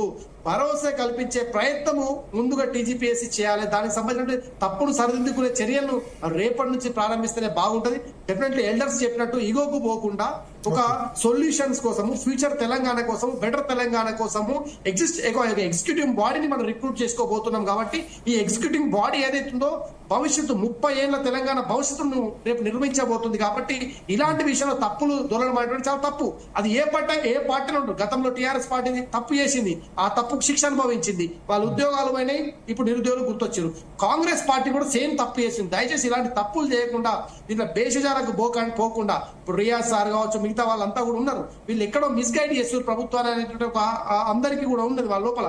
ఇలాంటివి కాకుండా ఇంటలెక్చువల్స్ ఆఫ్ ద తెలంగాణను మీరు తీసుకోండి. మీకు పొలిటికల్ పార్టీస్ లీడర్ తీసుకోండి, ఇబ్బంది అనిపిస్తే ఇంటలెక్చువల్స్ తీసుకోండి, మిగతా న్యూట్రల్ పర్సన్స్ తీసుకొని వీళ్ళతో చర్చించి, నిరుద్యోగులతో చర్చించి మళ్ళీ రీఎగ్జామినేషన్ పెడితే బాగుంటుంది. ఇది 8 నెలలు వాయిదా వేయకుండా, ఇది ఎందుకంటే రేవంత్ రెడ్డి గారు ప్రభుత్వం ఏం చెప్పినా సరే ప్రభుత్వం division bench TSPSC TGPSC division bench కు వెళ్తుంది. ఇచ్చినటువంటి తీర్పులో న్యాయం ఉంది, అసలు ట్రాన్స్పరెన్సీ లేదు అని క్లియర్ గా ఇచ్చారు. ఈరోజు డివిజన్ బెంచ్ పోయిన తర్వాత కూడా మళ్ళీ భంగపాటు తప్ప ఇంకోటి ఏముండదు ఈ ప్రభుత్వానికి. ఎందుకంటే solid points, solid proofs, evidences advocate గారు అక్కడ అక్కడ అక్కడ ఇవ్వడం జరిగింది. దాన్ని బేస్డ్ చేసుకునే జడ్జి గారు తీర్పు పెడతారు. ఈరోజు సింగిల్ బెంచ్ అయినా, రేపు డివిజన్ బెంచ్ అయినా డెఫినెట్లీ అదే వస్తుంది. ఇది మొత్తం కూడా సమయాభావం వృధా చేయకుండా వీళ్ళు ఎప్పటికీ మాట్లాడుతున్నారు. మాది ప్రజాప్రభుత్వము, మిగతా రాష్ట్రాల్లో ఉద్యోగాలు కావాలని కొట్లాడుతున్నారు, కానీ తెలంగాణలో మాత్రం ఉద్యోగాలు ఇస్తా ఉంటే మీరు ఆపండి నోటిఫికేషన్, మేము రాయలేకపోతున్నాము, ఇంత తుఫాన్ లెక్క వస్తున్నాయని చెప్పేసి ఈయన ఎక్కడ ప్రెస్ మీట్ పెట్టినా, ఎక్కడ మీటింగ్ పెట్టినా ఊకదంపుడు ఉపన్యాసాలు బీహార్ వైపు ఇచ్చేస్తారు. దయచేసి మీరు దాంట్లో పోకండి, టైం వృధా చేయకండి. ఒకసారి చాలా సేపటి నుంచి ఇంద్రానాయక్ గారు, రవికుమార్ గారు వెయిట్ చేస్తున్నారు. సో ఇప్పటికీ చాలా లేట్ అయింది కాబట్టి ఈ వెంటనే దీనిపైన రద్దు చేసి ఎగ్జామ్ పెట్టాలని ఒక డిమాండ్ భారతీయ జనతా పార్టీగా మేము కోరుతా ఉన్నాం.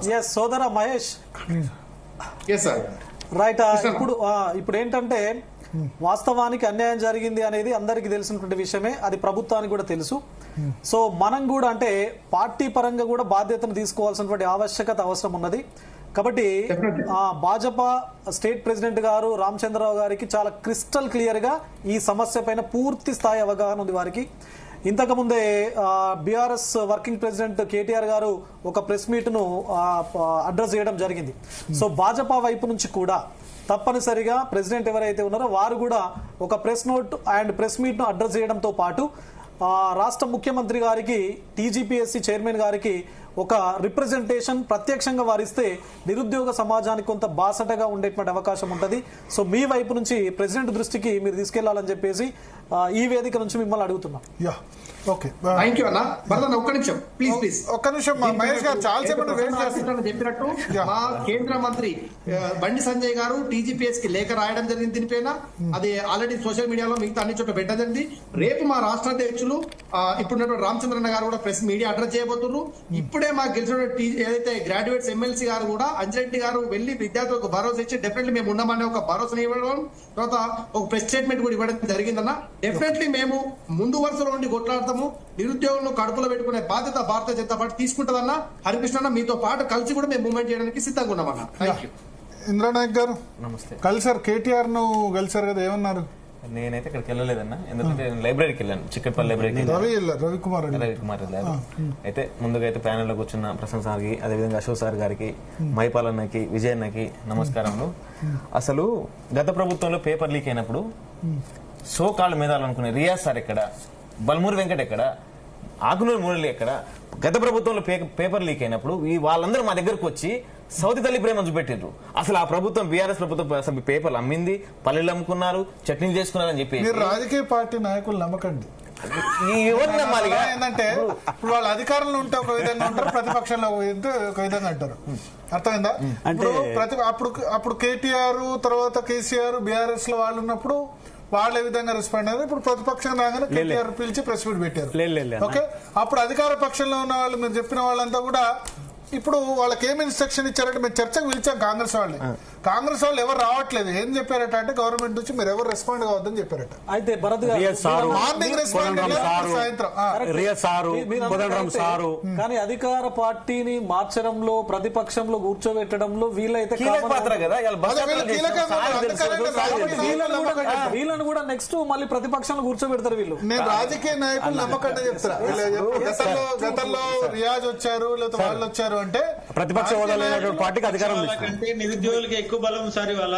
అందుకనే మీరు నిరుద్యోగులు ప్రతిపక్షం కంటే తెలంగాణ రాష్ట్రంలో వాళ్ళు అధికారంలో ఉంటే ఒక విధంగా బిహేవ్ చేస్తారు, ప్రతిపక్షంలో ఉంటే ఒక విధంగా బిహేవ్ చేస్తారు. There is no exception to any political party, అది బీఆర్ఎస్ అయినా కాంగ్రెస్ అయినా అంతే కదా. ప్రతిపక్షంలో ఉంటే సంఘీభావం ప్రకటిస్తారు, అధికార పక్షం ఉంటే అధికార పక్షంతో కరెక్ట్ అంటారు. ఎవరైతే ఉన్నారు మేధావులు అనుకున్న వాళ్ళు ఎవరైతే ఉన్నారో మా దగ్గరకు వచ్చి సౌతి తల్లి ప్రేమను చూపెట్టి అసలు ఆ ప్రభుత్వం అట్లా చేసింది ఇట్లా చేసింది చెప్పేసి మమ్మల్ని మోసగించి అలా ఓట్లు వేయించుకుని బస్ యాత్రలు చేయించుకుని అంతా బాగానే ఉన్నారు. ఇవాళ 33 లక్షల మంది యావత్ నిరుద్యోగ సమాజం మొత్తం బాధపడుతున్నారు. వాళ్ళ గురించి ఒక ప్రెస్ మీట్ పెట్టడం కానీ లేకపోతే ఏం జరిగిందని తెలుసుకోవడం కానీ ఏ ఒక్కరు కూడా. ఇవాళ నేను గ్రూప్ 1 విషయంలో డే 1 నుంచి కష్టపడుతున్నాను. డే 1 నుంచి గ్రూప్ 1 ప్రిలిమ్స్ విషయంలో 29 జీవో వలన ఇలా పీడిత వర్గాలకు బలహీన వర్గాలకు అన్యాయం జరిగిందంటే అదే కోదండరాం దగ్గరికి బల్మూరి వెంకట గారికి వెళ్తే గవర్నమెంట్ ఏ తప్పు చేయలేదు, గవర్నమెంట్ ఏ విషయంలో కూడా తప్పు చేయలేదు, అందరికీ న్యాయం చేస్తామని చెప్పేసి అన్నారు. అక్కడ పోయినాము. మళ్ళా 14 క్వశ్చన్లు తప్పులు వచ్చాయని చెప్పేసి మేము మళ్ళా వాళ్ళ దగ్గరికి వెళ్తే వాళ్ళు ఏం చెప్పారంటే 14 లేదు ఇదంతా వికీపీడియా, మీ ఆన్సర్లు తప్పులు అంటే ప్రామాణిక పుస్తకాలే తప్పులని చెప్తున్నారు వీళ్ళు. గవర్నమెంట్ డబ్బులతోటి గవర్నమెంట్ తోటి ముద్రించిన పుస్తకాలను తప్పని చెప్పి ఇలా వికీపీడియాని ప్రామాణికంగా తీసుకోవాలని చెప్పిన మేధావులు, అసలు సోకాల మేధావులు ఇలా బల్మూరి వెంకట్ గారు, రియాజ్ గారు, ఆకునూరి మురళి గారు. మేము ఏం అడుగుతున్నాం ఇలా మా ఉద్యోగాలు ఎక్కడైనా అడుగుతున్నాం. ఎంతసేపు మీ రాజకీయాల కోసం మమ్మల్ని వాడుకునే ప్రయత్నం చేస్తున్నారు కానీ ఏం చెప్పినా కూడా ఎన్నో సందర్భాలలో ఎన్నో మీటింగ్లలో ఎన్నో వేదికలలో ప్రతిసారి చెప్పడం జరిగింది. అదేవిధంగా మా ప్రసన్న సార్ నేను అశోక్ సార్ గారు ఎన్నో సార్ మీరు కూడా మాట్లాడిన బయటకు వచ్చి వాళ్ళు మా కోసం వేళ ఎన్ని టైం ఏ రాత్రికి వెళ్ళినా కూడా మా కోసం చర్చలు మాట్లాడే ప్రయత్నం చేస్తున్నారు. కలిసి వీళ్ళకి ఏం జరిగిందని, వీళ్ళకి ఏం పుట్టిందని, అసలు ఏం మాట్లాడుతారో అర్థం కావట్లేదు. ఒక ఆయన టీజీపీ అటానమస్ బాడీ నేను మాట్లాడలేదు అన్నాడు. మరి 60,000 ఉద్యోగాలను ఇస్తున్నా అని చెప్పి రేవంత్ రెడ్డి గారు మాట్లాడడం కరెక్టేనా? మరి ఆయన సంబంధమా? అటానమస్ బాడీ ప్రకటించుకుంటుంది, వాళ్ళు తీసుకుంటారు. మీరెందుకు మాట్లాడుతారు ప్రతి విషయంలో? ఇలా పోయినసారి గత ప్రభుత్వం లీకేజ్ జరిగినప్పుడు సిట్ ఎంక్వైరీ అన్నారు. ఆ సిట్ ఎంక్వైరీ ఎక్కడికి పోయింది ఇప్పుడు దాకా? ఎందుకు కాళేశ్వరం మీద సిబిఐ ఎంక్వైరీ చేసిన వాళ్ళు ఇలా గ్రూప్ 1 పేపర్లను కూడా సిట్ ఎంక్వైరీ సిబిఐ చేయండి, ఎందుకు వేయలేకపోతున్నారు? అంటే మీరు కూడా దొంగలన్నా? మీరు కూడా పాలు పంచుకున్నారా? మీరు కూడా పేపర్లు అమ్ముకున్నారా? ఇలా ఏం జరుగుతుందో కూడా తెలియని పరిస్థితి. ఇలా నిరుద్యోగులు మొత్తం ఎంత బాధపడుతున్నారంటే చేసే కొంతమంది నేరానికి లక్షల మంది బలవుతున్నారు. లక్షల మంది అవుతున్నారు. ఎందుకు జరుగుతుంది? ఇలా ప్రవీణ్ ఎక్కడ పోయిండు, ఆ రేణుక పేపర్లు అమ్ముకుని ఎవరు ఎక్కడ పోయారు అందరూ? ఇలా ఏంది ఈ బాధలు అంతా చెప్పుకోవడానికి కూడా మాకు ఇంకోటి ఏంటంటే ఇక మా పాత్ర కూడా ఉంది. ఎందుకంటే ఇలా నిరుద్యోగులైన మేము ప్రసన్న సార్లు అంటున్నాం, అశోక్ సార్లు అంటున్నాం, మైపాల్ అంటున్నాం గెలిపించావా? మేము ఎవరో రాజకీయ చదువు రానోడికి జీవోలు చదువు రానోడికి మేము ఇలా ఓటేసి గెలిపించినాం. ఆ పాత్ర కూడా మాది ఉంది. ఎందుకంటే ఇలా నిరుద్యోగులు ఆ సార్ను అశోక్ సార్ను గెలిపించుంటే ఇలా ఈ బాధలు రాకపోయేదని చెప్పేసి నేను చాలా గట్టిగా నమ్ముతాను. ఎందుకంటే ప్రతిసారి ఏదో ఒక దశలో మమ్మల్ని ఇబ్బంది పెట్టే ప్రయత్నాలు చేస్తున్నారు తప్ప మమ్మల్ని ఎక్కడ కూడా పిలిచి మాట్లాడే ప్రయత్నాలు కూడా చేయట్లేదు. కోదండరాం ఉద్యోగం గురించి మాట్లాడతారు, కుమార్ రెడ్డి కుంభ గురించి మాట్లాడుతారు, కనీసం మా గురించి ఒక గంట మాట్లాడే టైం లేదా వీళ్ళకు? ఎంతసేపు రాజకీయం. ఇవాళ 33 లక్షల మంది ఒక్కొక్కరు 3-4 కలిసి ఇలా కాంగ్రెస్ పార్టీ ఓటేస్తే ఇలా మీరు గెలిచారు. కనీసం 2013 నుంచి 23 వరకు కనీసం ప్రతిపక్ష హోదాని కాంగ్రెస్ పార్టీని ఇలా తెలంగాణ నిరుద్యోగులు వాళ్ళ భుజాల పైన వేసుకొని ఇలా కాంగ్రెస్ పార్టీని గెలిపిస్తే ఒక గంట సేపు కూడా మీరు మాట్లాడే ప్రయత్నం చేయరా? మీ పిసిసి గారు మాట్లాడతారు, రేవంత్ రెడ్డి గారు మాట్లాడతారు, ఎంతసేపు ఎవ్వరు కూడా ఎవరైతే కాంగ్రెస్ పార్టీ ప్రతినిధి ఎవ్వరు కూడా మాట్లాడలేని పరిస్థితి. ఎందుకు ఈ పరిస్థితి ఎందుకు దాపరించింది? దీనికి గల కారణాలు ఏందని అంటే వాళ్ళు కనీసం చూడలే పరిస్థితులు ఉన్నాయి. కాబట్టి దయచేసి చెప్తున్నాను, మా గురించి మీరు మాట్లాడండి. కనీసం మా గురించి ఎందుకంటే మమ్మల్ని పిలిపించి మాట్లాడే ప్రయత్నం చేయమని చెప్పేసి కూర్చున్నాను. ఓకే, రవికుమార్ గారు ఎస్, కేటీఆర్ దగ్గరికి వెళ్ళారు. సరే, మీడియా ముందు మాట్లాడారు, కానీ అంతకుముందు మీ విద్యార్థులతో కూడా చర్చించారు కదా, ఏమన్నారు కేటీఆర్? అంటే మేము అండగా ఉంటామని చెప్పారు. మీకు అండగా ఉంటాం, బీఆర్ఎస్ పార్టీగా అండగా ఉంటామని చెప్పారు. చెప్తూనే గతంలో జరిగిన ఏమేమి జరిగింది, ఎలా జరిగింది అనే కేసు విషయం కూడా అడిగితే చెప్పాము. కేసు ఇలా జరిగింది, ఇలా ప్రాసెస్ గురించి చెప్పాము. అయితే గతం నుంచి కూడా మనం చూస్తే ఒకసారి ముందుగా ప్యానెల్లో ఉన్న మిత్రులకు అట్లానే మా గురువులకు అందరూ కూడా నమస్తే తెలుపుతూ, టీజీపీఎస్సీ కానీ కాంగ్రెస్ ప్రభుత్వం కానీ గ్రూప్ 1 విషయంలో గతం నుంచి కూడా మొట్టమొదటి నోటిఫికేషన్ రిలీజ్ చేసినప్పటి నుండి కూడా ఒకసారి మనం గమనిస్తే, నోటిఫికేషన్ రిలీజ్ చేసినప్పటి నుండి కూడా అక్రమాలకు, అన్యాయాలకు, బరితెగింపులకు పాల్పడింది. ఎందుకు ఆ మాట అంటున్నా అంటే, అడుగడుగునా అక్రమాలు చేసింది. ఫర్ ఎగ్జాంపుల్ మీరు చూస్తే జీవో 29 తెచ్చిన విషయాన్ని ఎవరికి చెప్పకుండా 8 నెలలు దాచిపెట్టింది కాంగ్రెస్ ప్రభుత్వం. ఆ తర్వాత ప్రిలిమ్స్ నిర్వహించి ప్రిలిమ్స్ లో 14 క్వశ్చన్లు తప్పు ఉన్నాయని చెప్తే, లేదు అసలు తప్పులే లేవని చెప్పేసి మాకు వ్యతిరేకంగా కోర్టులో వాదించింది కాంగ్రెస్ ప్రభుత్వం. ఆ తర్వాత జీవో 29 తెచ్చి ఎస్సీ ఎస్టీ, ఆ తర్వాత జీవో 29 పబ్లిక్ డొమైన్ లో పెట్టి 8 నెలల తర్వాత జీవో 29 లో ఎస్సీ ఎస్టీ బీసీలకు అన్యాయం జరుగుతుంది, ఆ అన్యాయాన్ని మేము ప్రశ్నిస్తే మా పైన లాఠీలు ఎరిగేటట్టు కొట్టిండ్రు, మమ్మల్ని అరెస్టులు చేసిండ్రు. మా అశోక్ నగర్ లో ఉన్నటువంటి అమ్మాయిల్ని చితక బాదిండ్రు. ఆ తర్వాత ఇది ఇట్లా జరిగింది కదా అని చెప్పేసి మేము ఇది చేసుకునే రోడ్ల మీద ఎగ్జామ్ కి 10 రోజులు కూడా లేదు, అప్పుడు రోడ్ల మీద ఉంటే కనీసం కనికరం లేకుండా మా పైన లాఠీ చార్జీలు చేసిండ్రు.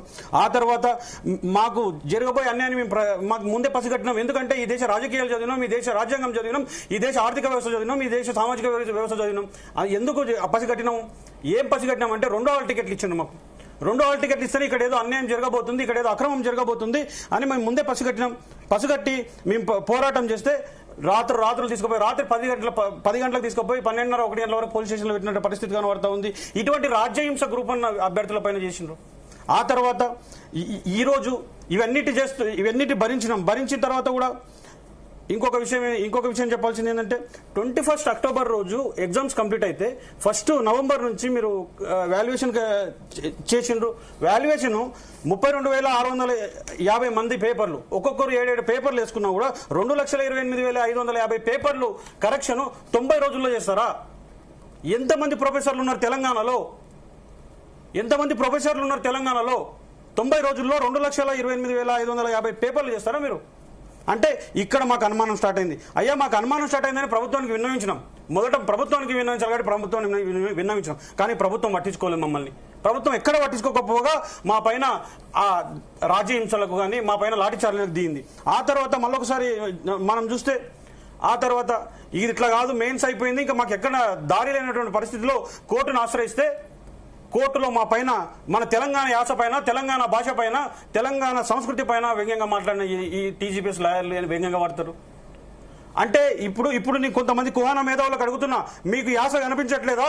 తెలంగాణ శ్వాస అయినా మన యాస తప్పు అని ఆంధ్ర, కృష్ణ, గుంటూరు భాషనే తెలుగు భాష అన్నప్పుడు మీకు కనిపించలేదా మేధావులారా? ఎక్కడ ఉన్నారు? ఏడ పడుకున్నారు మీరు? మిమ్మల్ని నమ్మినా కదా మేము ఓటేసింది. ఆ తర్వాత ఇంకా ఇప్పుడు ఇది చేసిన తర్వాత, ఇన్ని చేసిన తర్వాత చివరకు న్యాయం గెలిచింది మాకు. అది సింగిల్ బెంచ్లో గెలిచింది.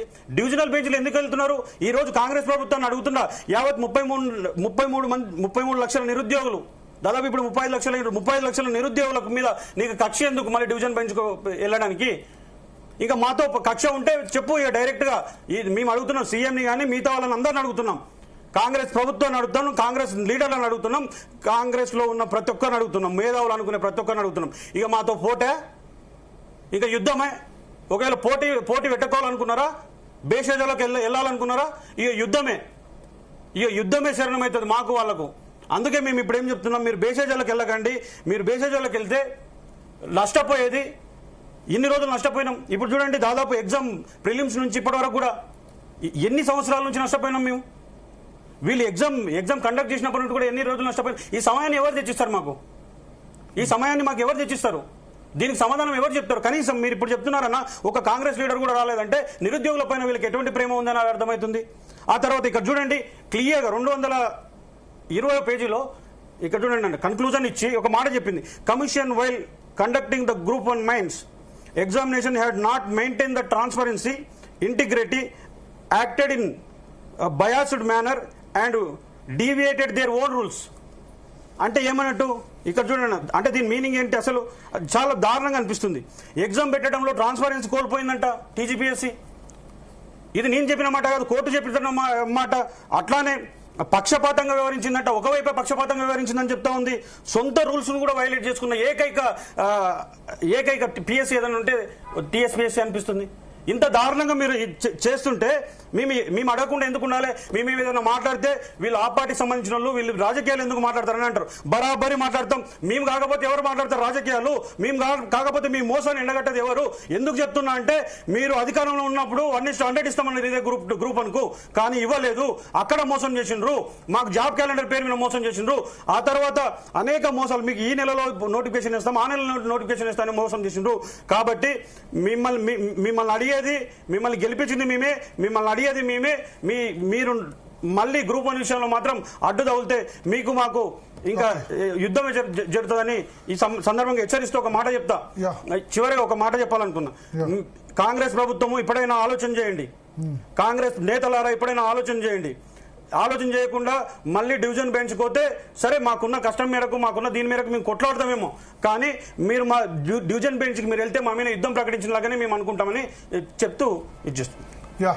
అశోక్ గారు, సో ఇప్పుడు ప్రభుత్వం టీజీపీఎస్సీ అయితే ఖచ్చితంగా ఎంత చెప్పినా డివిజన్ బెంచ్ అయితే పోతుంది. కానీ నా ఉద్దేశం ఏంటంటే, ఇప్పుడు ఆల్రెడీ జనరల్ ర్యాంకింగ్ లిస్ట్లో ఉన్న వాళ్ళు కూడా కొద్దిమంది అయినా మెరిట్ ఉంటారు కదా, వాళ్ళు కూడా బాధపడతారు కదా. మళ్ళీ ఇప్పుడు వాళ్ళకి ఉద్యోగం వచ్చిందని హ్యాపీగా ఫీల్ అయ్యి అన్ని పేపర్లో ఆర్టికల్ రాసి వీళ్ళు నెంబర్ 1 నెంబర్ 2 అని చెప్పి, సో ఎట్లా, నా ఉద్దేశం ఏంటంటే నా బాధ వాళ్ళ మీద కూడా ఉంది. పాపం సెలెక్ట్ అయ్యి జనరల్ ర్యాంకింగ్ లిస్ట్ వచ్చి మాకు ఉద్యోగం వచ్చింది, మా లైఫ్ సెటిల్ అయింది అనుకున్న వాళ్ళు, వాళ్ళ పరిస్థితి దారుణం.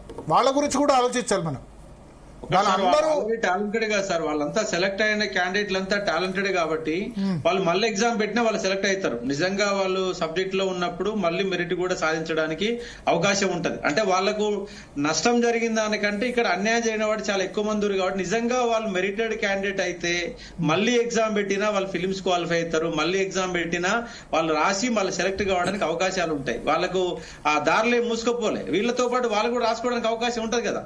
వాళ్ళు మొత్తం ఇప్పుడు సెలెక్ట్ అయిన వాళ్ళని 563 మందిని పక్కన పెట్టి వేరే వాళ్ళకి ఎగ్జామ్ అయితే ఏం పెట్టట్లేరు కదా. కాబట్టి ఈ పాయింట్ కూడా మనం తీసుకోవాలా. నేనేమంటున్నంటే, కేవలం ఇవాళ కోర్టు తీర్పు ప్రకారము రీవాల్యుయేషన్ రీ ఎగ్జామ్ వల్ల న్యాయం జరగకపోవచ్చు. ఎందుకంటే మొత్తంగా నేనేమంటున్నంటే, ఫిలిమ్స్ నుంచి మళ్ళీ ఎగ్జామ్ పెట్టాలా. దానికి నేను 5 అంశాలు ఇక్కడ జరిగిన అంశాలని చెప్తాను. ఒకటేంటంటే, జీవో నెంబర్ 29 ద్వారా ఎస్సీ ఎస్టీ బీసీ విద్యార్థులకు అన్యాయం జరిగింది. ఇది మొదటి తప్పు.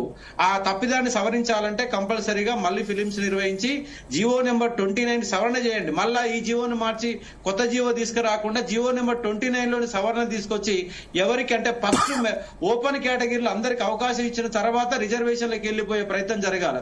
రెండోది ఏమిటంటే, 14 ప్రశ్నలు తప్పించారు. 14 ప్రశ్నలు అంటే ఒక్క మార్కుతోనే కొన్ని వేల మంది పోతారు. ఆ తప్పిదం జరిగింది కాబట్టి కంపల్సరీగా మళ్ళీ ఫిల్మ్స్ పెట్టాలి. మూడో అంశం ఏంటంటే, ఫిలిమ్స్ కు ఒక హాల్ టికెట్, మెయిన్స్ కు ఒక హాల్ టికెట్. ఎక్కడ కూడా ఇలాంటి సాంప్రదాయం లేదు కాబట్టి, తప్పిదం జరిగింది కాబట్టి ఫిలిమ్స్ నుంచి మళ్ళీ ఎగ్జామ్ పెట్టాలి. ఇక నాలుగో అంశం ఏంటంటే, ఇక్కడ రెండవసారి నోటిఫికేషన్ ద్వారా అప్లై చేసుకున్న వాళ్ళకి కొత్త అభ్యర్థులు కేవలం 60 పోస్టులకు మాత్రమే అవకాశం ఇవ్వాలి. అలా ఇవ్వకుండా 563 పోస్టులకు అవకాశం ఇచ్చారు. ఇది జరిగినటువంటి 4వ తప్పిదం. 5వ తప్పిదం ఏంటంటే, అర్హత లేనటువంటి అభ్యర్థుల చేత పేపర్ రీవాల్యుయేషన్ చేసి తెలుగు మీడియం వాళ్ళు ఫిలిమ్స్ లో 40% మంది సెలెక్ట్ అయినా మెయిన్స్ కు వస్తే వాళ్ళకి 10% లోపే సెలెక్ట్ అయ్యడానికి కారణమైంది. ఇంకో రెండో అంశం ఏంటంటే, ఎక్కడ లేని విధంగా మహిళలు అనే వాళ్ళు 40% సెలెక్షన్ ఒక గ్రూప్ 1 లోనే కనబడుతుంది. గ్రూప్ 2 లో గానీ, గ్రూప్ 3 లో గానీ, గ్రూప్ 4 లో గానీ, తెలంగాణ రాష్ట్రంలో కానిస్టేబుల్ గానీ, ఎస్ఐ గానీ ఏ ఎంట్రన్స్ లో కూడా 40% మహిళలు సెలెక్ట్ అయిన సందర్భాలు ఎక్కడ లేదు. ఇదొక పాయింట్. ఇంకోటి ఏంటంటే, టాప్ 100 లో 42% మంది ఓసీలో సెలెక్ట్ అయ్యారు.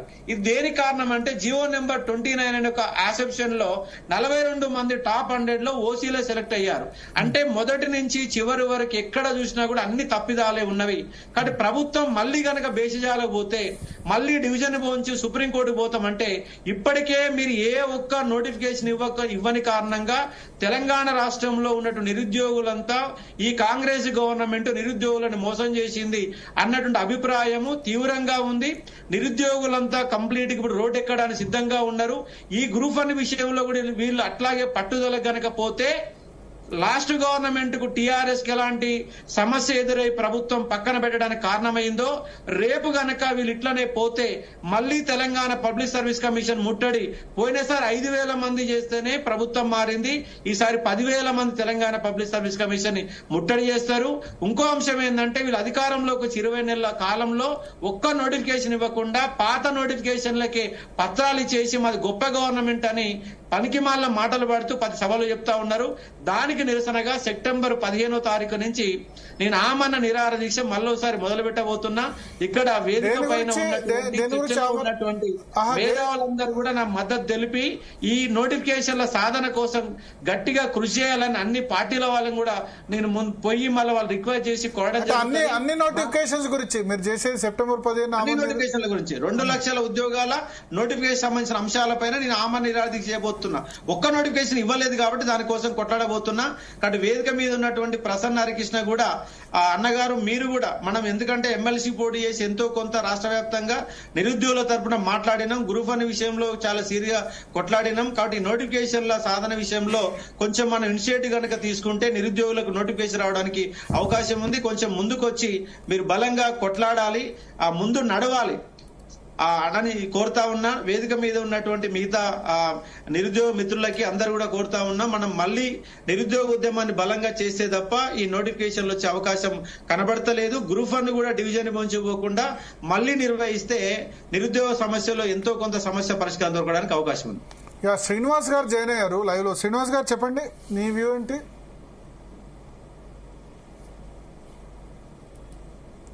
శ్రీనివాస్ గారు మ్యూట్ లో పెట్టుకున్నా చూడండి. మ్యూట్ ఫ్రీజ్ అయిందా? శ్రీనివాస్ గారు మ్యూట్ లో పెట్టుకున్నారా? వినబడుతుందా? మైపాల్ యాదవ్ ఉన్నారా? ప్రసన్న హరికృష్ణ గారు. సో ఇప్పుడు ఒకటైతే ఖాయం, నాకు తెలిసి టీజీపీఎస్సీ డివిజన్ బెంచ్ పోతుంది. డివిజన్ బెంచ్ లో స్టే రావచ్చు, ఏమన్నా రావచ్చు. సో మళ్ళీ డివిజన్ బెంచ్ లో వ్యతిరేకంగా వచ్చిన సుప్రీంకోర్టు పోయేందుకు కూడా ఛాన్స్ ఉంది. సో ఇది జరుగుతుంది. నాకు తెలిసి కేసు ఒక 6 నెలల సంవత్సరం అయితే ఉంటుంది. అప్పటి వరకు పాపం ఈ సెలెక్ట్ అయిన వాళ్ళు, సెలెక్ట్ కాని వాళ్ళు ఏ ఉద్యోగాలు చేసుకోరాదు, వేరే పనులు చేసుకోరాదు. ఇప్పుడు ఆల్రెడీ 11 సంవత్సరాలుగా వేరే ఉద్యోగాలు చేసుకోకుండా ప్రిపేర్ అవుతున్నారు. నా సింపతి అంతా వాళ్ళ మీద ఉంది. ఎందుకంటే కనీసం పార్ట్ టైం ఉద్యోగాలు ఏదో కూడా చేసుకోవడానికి వీల్లేదు. కోర్టు కేసులో పడ్డదంటే ఇంకా అంత ఈజీగా, అంటే నేను అనేది రీ ఎగ్జామ్, వాల్యుయేషన్, దీని భవితవ్యం తేలడానికి 1 year పడుతుంది. నాకు తెలిసిన వాళ్ళు పాపం ఆల్రెడీ ఉద్యోగం చేస్తున్న వాళ్ళు, ఎస్ఐ ఉద్యోగం చేస్తున్న వాళ్ళు కూడా లీవ్ పెట్టి చేశారు. సో వాళ్ళ పరిస్థితి కూడా మళ్ళీ నెక్స్ట్ ఎగ్జామ్ రీవాల్యుయేషన్ ప్రిపేర్ కావాలా, 21,000 మందికి మళ్ళీ రీ ఎగ్జామ్ ప్రిపేర్ కావాలా వద్దా, ఇవన్నీ సందేహాలు ఉంటాయి. సో దీనికి టీజీపీఎస్సీ అండ్ గవర్నమెంట్ ఒక ముందుకొచ్చి ఏదన్నా ఒక కాన్ఫిడెన్స్ బిల్డ్ చేసేటువంటి యాక్టివిటీ చేస్తే తప్ప ఉద్యోగాలు వచ్చిన వాళ్ళు, ఉద్యోగాలు రాని వాళ్లకు హోప్ అనేది ఉండడం జరగదన్న. మీరు అన్నటువంటి ఏదైతే ఉందో వాళ్ళు కూడా సఫర్ అవుతారు, ఉద్యోగాలు వచ్చిన వాళ్ళు కూడా సఫర్ అవుతారు. బట్ నేనేమంటానంటే మళ్ళీ రీ ఎగ్జామ్ కండక్ట్ చేస్తే ఎవరైనా రాయాల్సిందే. ఆల్రెడీ ఉద్యోగాలు వచ్చిన వాళ్లకు తెలివితేటలు ఉన్నాయి కాబట్టి వాళ్ళు ఇంకా చిన్న సర్వీస్ వస్తే మళ్ళీ ఇంకొక పెద్ద సర్వీస్ కొట్టడానికి కూడా అవకాశం ఉంటుంది. Ranker is a ranker. So genuine student is a genuine student. కాబట్టి వాళ్ళకి ఇంకా అంటే ఏదైతే ఫర్ ఎగ్జాంపుల్ ఆర్డీఓ రావాలనుకున్న వాళ్ళకు డిఎస్పీ వచ్చింది అనుకోండి, ఇప్పుడు ఇంకొక అవకాశం వల్ల ఆర్డీఓ రావడానికి అవకాశం ఉంటుంది కదా. కానీ లక్షల మంది వీళ్ళకి అన్యాయం జరుగుతున్నప్పుడు కొంతమందిని అంటే మైనారిటీకి మనం ప్రయారిటీ ఇవ్వాల్సిందే. బట్ అన్యాయం జరుగుతుంది, ఇట్లాంటి డిస్క్రిపెన్సీస్ ఉన్నాయి అని చెప్పేసి చాలా క్లియర్ కట్ గా జడ్జి గారు చాలా క్లియర్ కట్, ఇంతకుముందు మిత్రుడు కూడా చదివి వినిపించాడు, ఇంతకుముందు మహేష్ కూడా చదివి వినిపించాడు. అన్ని అంటే చాలా తీవ్రమైనటువంటి రీతి లోపల పేపర్ ఇవాల్యుయేషన్ జరిగింది అని చెప్పేసి అందరికి ఒక స్పష్టత ఉన్నప్పుడు రీమెయిన్స్ పెట్టడం లోపల తప్పు లేదని చెప్పేసి నా యొక్క పర్సనల్ ఒపీనియన్. కాదన్న ట్రాన్స్పరెన్సీ అండ్ ఇంటిగ్రేటెడ్ లేదంటే ఇక్కడ నుంచే మనము అంటే ఈ వేదిక నుంచే ఆ ఇవాల్యుయేషన్ ప్రాసెస్ మీద 1 గంట మాట్లాడుకున్నాం ఆ రోజు. చాలా దారుణాలు జరిగినాయి ఇవాల్యుయేషన్ లోపల అని చెప్పేసి. అశోక్ నగర్ ఉన్న ఫ్యాకల్టీలు చాలా మంది ఎగ్జామ్స్ రాసే సబ్జెక్ట్ ఎక్స్పర్ట్ ఉన్నవారు రాస్తే 150 మార్కులు కనీసం 30 మార్కులు కూడా రాలే. కొంతమంది ఫ్యాకల్టీలకు మరి ఎక్కడ మూల్యాంకనం జరుగుతుంది? హ్యాండ్ రైటింగ్ ఉంటుందా? హ్యాండ్ రైటింగ్ కూడా 5-10 మార్కులు 10 మార్కులు మొత్తం మార్కులే హ్యాండ్ రైటింగ్ బేసిస్ లో ఉద్యోగాలు వచ్చినాయి. మన గ్రూప్ 1 మొత్తం వచ్చింది కూడా హ్యాండ్ రైటింగ్ ఎగ్జామ్ లో, నాట్ గ్రూప్ 1 ఎగ్జామ్, అది హ్యాండ్ రైటింగ్ ఎగ్జామ్ లో కొంచెం ఒకటి భరత్ గారు ఏంటంటే, ఇప్పుడు ఇంగ్లీష్ మీడియం వాళ్ళకి ఒక ఆర్ట్ ఉంటది. ఏంటి అంటే, ఇప్పుడు మన కాన్వెంట్ లో మన పిల్లలు చూస్తుంటాం, మన పిల్లలు ఏంటంటే కర్సివ్ రైటింగ్ రాయడము, చిన్నప్పటి నుంచే వాళ్ళకు ప్రాజెక్టులు వాళ్ళు అంటే టీచర్స్ ఇవ్వడము, ఆ ప్రాజెక్టులు ఇవ్వడం వల్ల కొంత mind mapping, flow charts, diagrammatic representation, cursive writing అంటే ఉన్నటువంటి బాగా ఒక 10 పేజీలు ఉన్నటువంటి కంటెంట్ ను వాళ్ళు ఒక పేజీకి కంప్లీట్ గా కండెన్స్ చేయగలిగేటువంటి ఎబిలిటీ వాళ్ళకు చిన్నప్పటి నుంచే వాళ్ళ టీచర్లు నేర్పేటువంటి పరిస్థితి మనకి ఇంగ్లీష్ మీడియం స్కూల్స్ లో ఉంటది.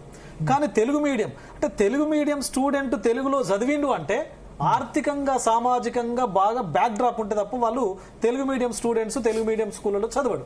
అంటే తెలుగు అనేది మళ్ళీ అట్లాంటి కాంటెక్స్ట్ లోపల తెలుగులో రాసినప్పుడు తెలుగులో ఒక పారాగ్రాఫ్ రాసింది, ఇంగ్లీష్ లో ఒక పారాగ్రాఫ్ రాసిన దానికి 1-2 నిమిషాల టైం మనకు సేవ్ అవుతుంది ఇంగ్లీష్ కి. ఎందుకంటే కర్సివ్ రైటింగ్ ఫాస్ట్ గా రాసే అవకాశం ఉంటుంది, తెలుగులో టైం కన్స్యూమింగ్ ప్రాసెస్.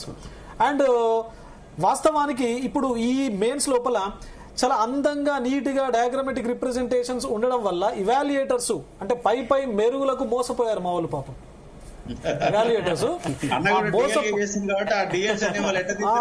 మోసపోయి వాళ్ళకు మార్కులు వేశారు.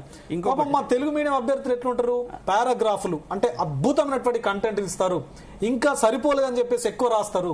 అట్లా రాయడం వల్ల అదొక ప్యాటర్న్ లో వెళ్ళకపోవడం వల్ల మార్కులు ఇదైతే హ్యాండ్ రైటింగ్ అయితే ఇస్తే మాత్రం అన్యాయమే. ఎందుకంటే హ్యాండ్ రైటింగ్ అంటే కంటెంట్ ముఖ్యం అక్కడ. లేదు, ఇంకొకటి ఏమైంది తెలుసా, వీళ్ళు అందరూ ఈ దిశగా వాల్యుయేషన్ ఈ ఎగ్జామినర్స్ కు ఇన్స్ట్రక్షన్స్ ఏముండవా? మీరు హ్యాండ్ రైటింగ్ చూడొచ్చు, మీకు అర్థమైతే చాలు. ప్లస్ మీరు ఏమంటారు, కంటెంట్ ముఖ్యం. ఆ కంటెంట్ వాళ్ళు ఏ విధంగా ఇచ్చారని బట్ ఫ్లో చార్ట్స్ మ్యాప్స్ ఇవ్వాలని ఖచ్చితంగా ఉంటుందా? దానికి ఎక్కువ మార్క్స్ ఇవ్వాలని ఉంటుందా? దానికంటే క్వశ్చన్ బట్టి, క్వశ్చన్ డిమాండ్ ను బట్టి ఆన్సర్ ను మనం చాలా ఈజీ రీతిలో అర్థమయ్యేటువంటి రీతిలో ఇవ్వడం కోసము అక్కడక్కడ ఫ్లో చార్ట్స్, బార్ డయాగ్రామ్స్, లేకపోతే ఇంకా గ్రాఫికల్ రిప్రజెంటేషన్స్ మనం ఇవ్వచ్చు. బట్ కంటెంట్ మీరు హ్యాండ్ రైటింగ్ అన్నారు కాబట్టి hand writing should be legible. అది చదివే విధంగా ఉండాలి కానీ హ్యాండ్ రైటింగ్ క్రైటీరియా కాదు. ఇప్పుడు యూపీఎస్సీ చాలా క్లియర్ కట్ ఇన్స్ట్రక్షన్స్ ఇస్తారు అండ్ యూపీఎస్సీ బ్లూ ప్రింట్ ఇస్తుంది.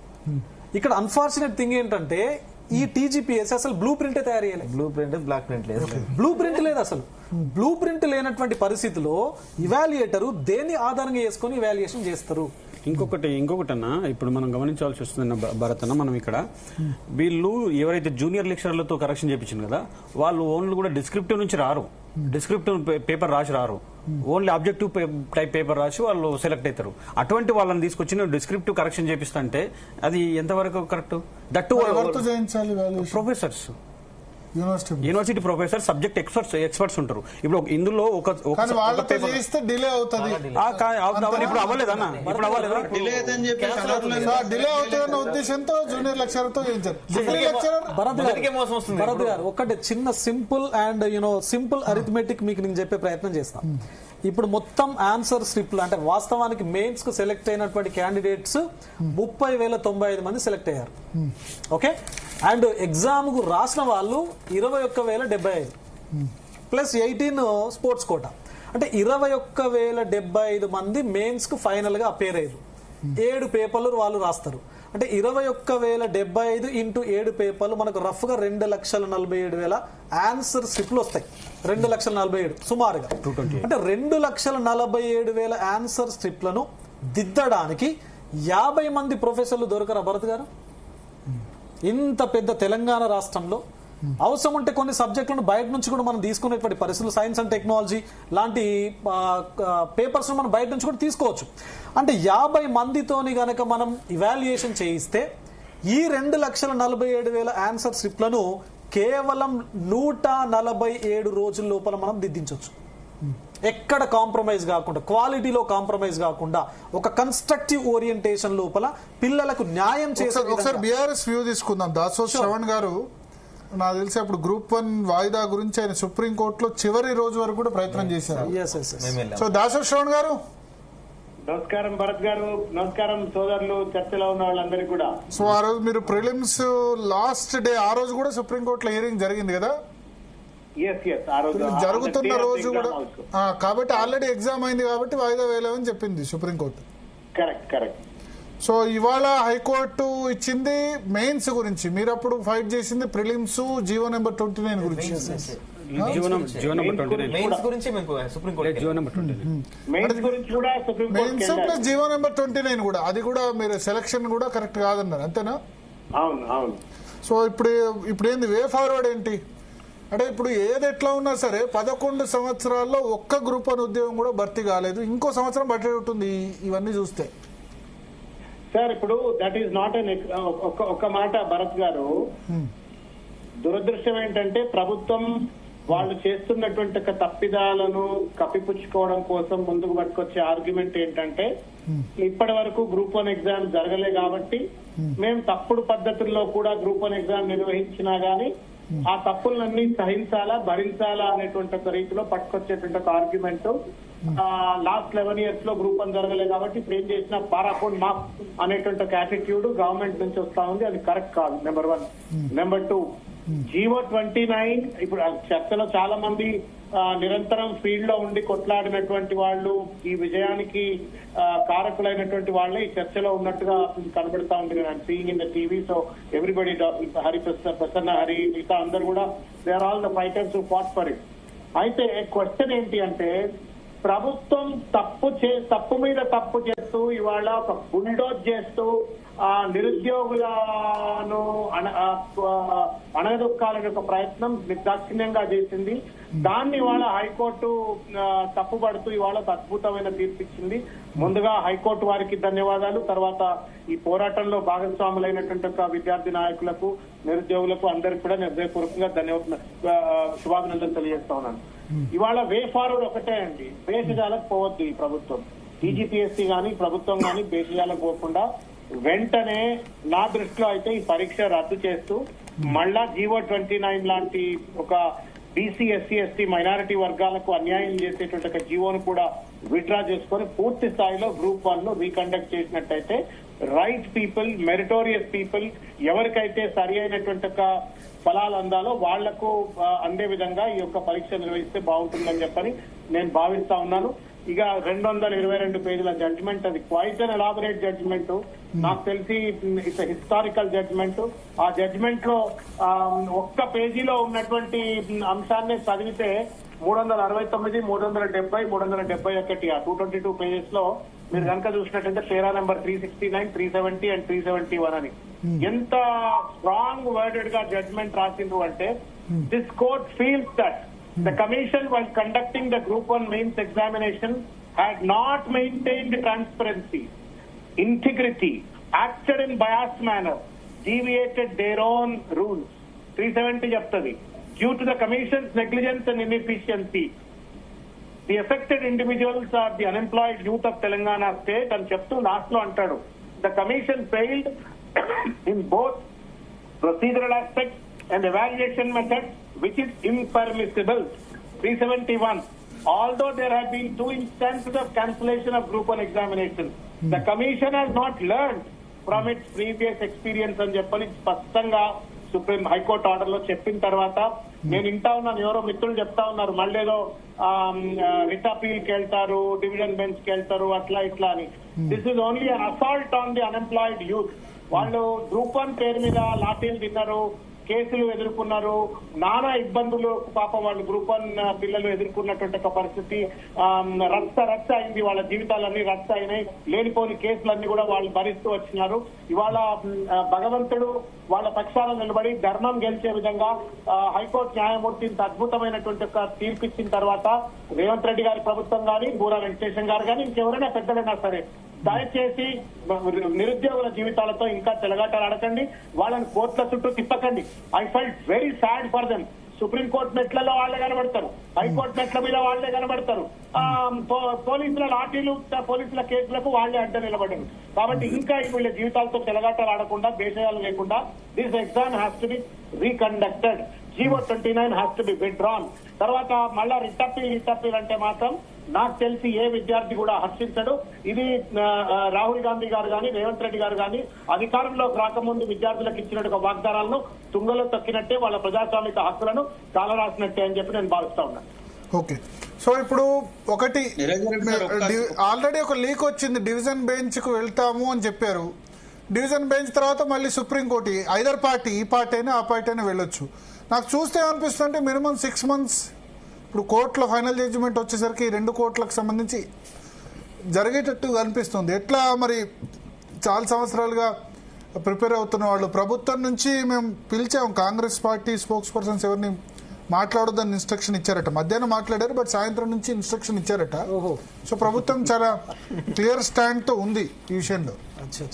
చెప్పండి శ్రవణ్ గారు, ఎట్లా అంటే భరత్ గారు అంటే ఒక విషయము, సరే కాంగ్రెస్ పార్టీకి నాకు తెలిసి ముఖం లేదని నేను భావిస్తా ఉన్నాను. ఎందుకంటే పాపం ఈ పిల్లలే, ఈ గ్రూప్ 1 పిల్లలు, జీవో 29 బాధితులు, జీవో 46 బాధితులు, ఈ నిరుద్యోగ యువకులే రేవంత్ రెడ్డి నా కుర్చీ మీద కూర్చోబెట్టినారు. రాహుల్ గాంధీ అశోక్ నగర్ చౌరస్తాకు వచ్చినప్పుడు ఆహ్వానించి మెడల మీద కూర్చోబెట్టుకొని ఊరేగించినారు. ఇవాళ వాళ్ళు చేసినట్టు దాష్టికాలు స్పష్టంగా బాధితులుగా విద్యార్థులు ఉన్నారు. ఇవాళ హైకోర్టు చెంపబలగొట్టినట్టు తీర్పిచ్చిన తర్వాత మళ్ళా వచ్చి దాన్ని డిఫెండ్ చేసుకోవడానికి కాంగ్రెస్ పార్టీకి గానీ ప్రభుత్వానికి గానీ ఏమాత్రం కూడా ముఖం లేదని చెప్పి నేను భావిస్తా ఉన్నాను. ఏది ఏమైనప్పుడు నేను మీకు కూడా ఒక విజ్ఞప్తి చేస్తా ఉన్నాను, దయచేసి don't bring an argument that this exam was not conducted for the last 11 years. Whatever has happened. But then does not mean that it gives a sovereign authority to the present government to conduct the exam. నేను exam conduct అనలేదు. 11 సంవత్సరాలు ఒక్కళ్ళు కూడా group 1 ఉద్యోగం ఏమంటారు తీసుకోలేకపోయారు. Civil services ఏమో every year జరుగుతుంది. So ఒక్క నిమిషం, లెట్ మీ కంప్లీట్ 11 సంవత్సరాలుగా ఒక్కళ్ళు కూడా అసలు గ్రూప్ 1 ఉద్యోగులు రిక్రూట్ కాలేదు. నేను సివిల్ సర్వీసెస్ ప్రతి సంవత్సరం 1000 మంది చూస్తున్నా. అన్ఫార్చునేట్ ఈ వ్యవస్థలో మార్పు రావాలి. ఎందుకు మన టీజీపీఎస్సీ ఎదగలేకపోతుంది, ఎందుకు ఈ విధంగా జరుగుతుంది? జాబ్ క్యాలెండర్ అన్నారు, మరి 11 ఇవి ఎట్లా జరుగుతుందని my sympathies are with prepare అవుతున్న వాళ్ళ మీద. ఎందుకంటే 12 సంవత్సరాలుగా ఏ ఉద్యోగం చేసుకోలేకపోతున్నారు. ఇప్పుడు సెలెక్ట్ అయిన వాళ్ళు 600 మంది కూడా ప్రాబ్లమే, సెలెక్ట్ కాని వాళ్ళు కూడా ప్రాబ్లమే. వాళ్ళు సెలెక్ట్ కాలేదని కొద్దిమంది జాబుల్లో జాయిన్ అయిపోయినారు, వాళ్ళ పరిస్థితి అగమ్య గోచరమే. దీనిలో తప్పు పట్టాల్సింది ఏంటంటే అసలు మీరు అన్నట్టు ఆ జడ్జిమెంట్ లో ట్రాన్స్పరెన్సీ, ఇంటిగ్రిటీ, ఒకటి రూల్స్ ముందే ఫ్రేమ్ చేయాలి. ఎగ్జామ్ ముందే ప్రతి ఒక్కళ్ళ మార్కుల లిస్ట్ బయట పెడతాం. వాల్యుయేషన్ సందర్భంగా క్లియర్ గా తెలుగు మీడియం, ఇంగ్లీష్ మీడియం ఈ విధంగా ఉండాలి. ఈ గైడ్ లైన్స్ పక్కా నిరూపించకపోతే ఎప్పటికైనా ప్రాబ్లమే. తర్వాత ఆ తెలుగు అకాడమీ పుస్తకాలు వ్యాలిడ్ కాదు, వికీపీడియా వ్యాలిడ్ అవడం అంటే అది చాలా జోక్ గా అనిపించింది నాకు. తెలుగు అకాడమీ పుస్తకాలు వ్యాలిడ్ కాదంటే మరి ఎందుకు ముద్రించి? ఇవన్నీ కూడా తప్పులు. అంటే ఏంటంటే కోర్టులో డిఫెండ్ చేసుకునేందుకు ఒక తప్పును కప్పిపుచ్చుకునేందుకు ఇంకో తప్పు, ఒక తప్పును కప్పుకునేందుకు ఇంకో తప్పు. అయితే భరత్ గారు ఒకటి, ఇప్పుడు మనకు రిజల్ట్ ఇచ్చి ఇప్పుడు ఎవరైతే ఇంకా ఫైనల్ సెలెక్షన్ కూడా కాలేదు, ఇంకా వాళ్ళకు ఉద్యోగాలు కూడా ఇవ్వలేదు. ఓకే, మీకు ఒక చిన్న ఎగ్జాంపుల్ నేను ఇవ్వదలుచుకున్నా. ఏంటంటే 2018 ఏపీపీఎస్సీ గ్రూప్ 1 కండక్ట్ చేసింది. 2018, this is 2025, almost 7 years. It's been 7 years. ఇప్పుడు 15వ తారీఖున జడ్జిమెంట్ ఇవ్వబోతుంది. సుప్రీంకోర్టులో ఉంది కేసు, అది హానరబుల్ హైకోర్ట్ ఆఫ్ ఆంధ్రప్రదేశ్ లోపల కేసు ఉంది. 2 కోర్టుల లోపల కొట్టేయబోతుంది. అంటే ఇవాల్యుయేషన్ ప్రాసెస్ అనేది ఇంత దారుణంగా జరిగింది కాబట్టి వీళ్ళకు ఉద్యోగాలు చేసుకున్నటువంటి అర్హత కూడా లేదు అని చెప్పేసి 7 సంవత్సరాలు ఉద్యోగాలు చేస్తూ సెటిల్ అయినటువంటి వాళ్ళ కేసును కొట్టేస్తే ఇంకా ఉద్యోగాలు కూడా ఇవ్వలేదు. కొన్ని లక్షల మంది ఇప్పుడు నిరుద్యోగులు వీళ్ళు బాధపడుతున్నారు. వీళ్ళని కూడా మనం పరిగణ లోపల తీసుకోపోతే ఎట్లా? శ్రవణ్ గారు, సో అట్లా ఇప్పుడు ఒక రాజకీయ పార్టీగా శ్రవణ్ గారు రాజకీయ పార్టీగా ప్రతిపక్షంలో మీరున్నారు, ఎట్లా వీళ్ళ పోరాటాన్ని ఎట్లా ముందుకు తీసుకెళ్తారు?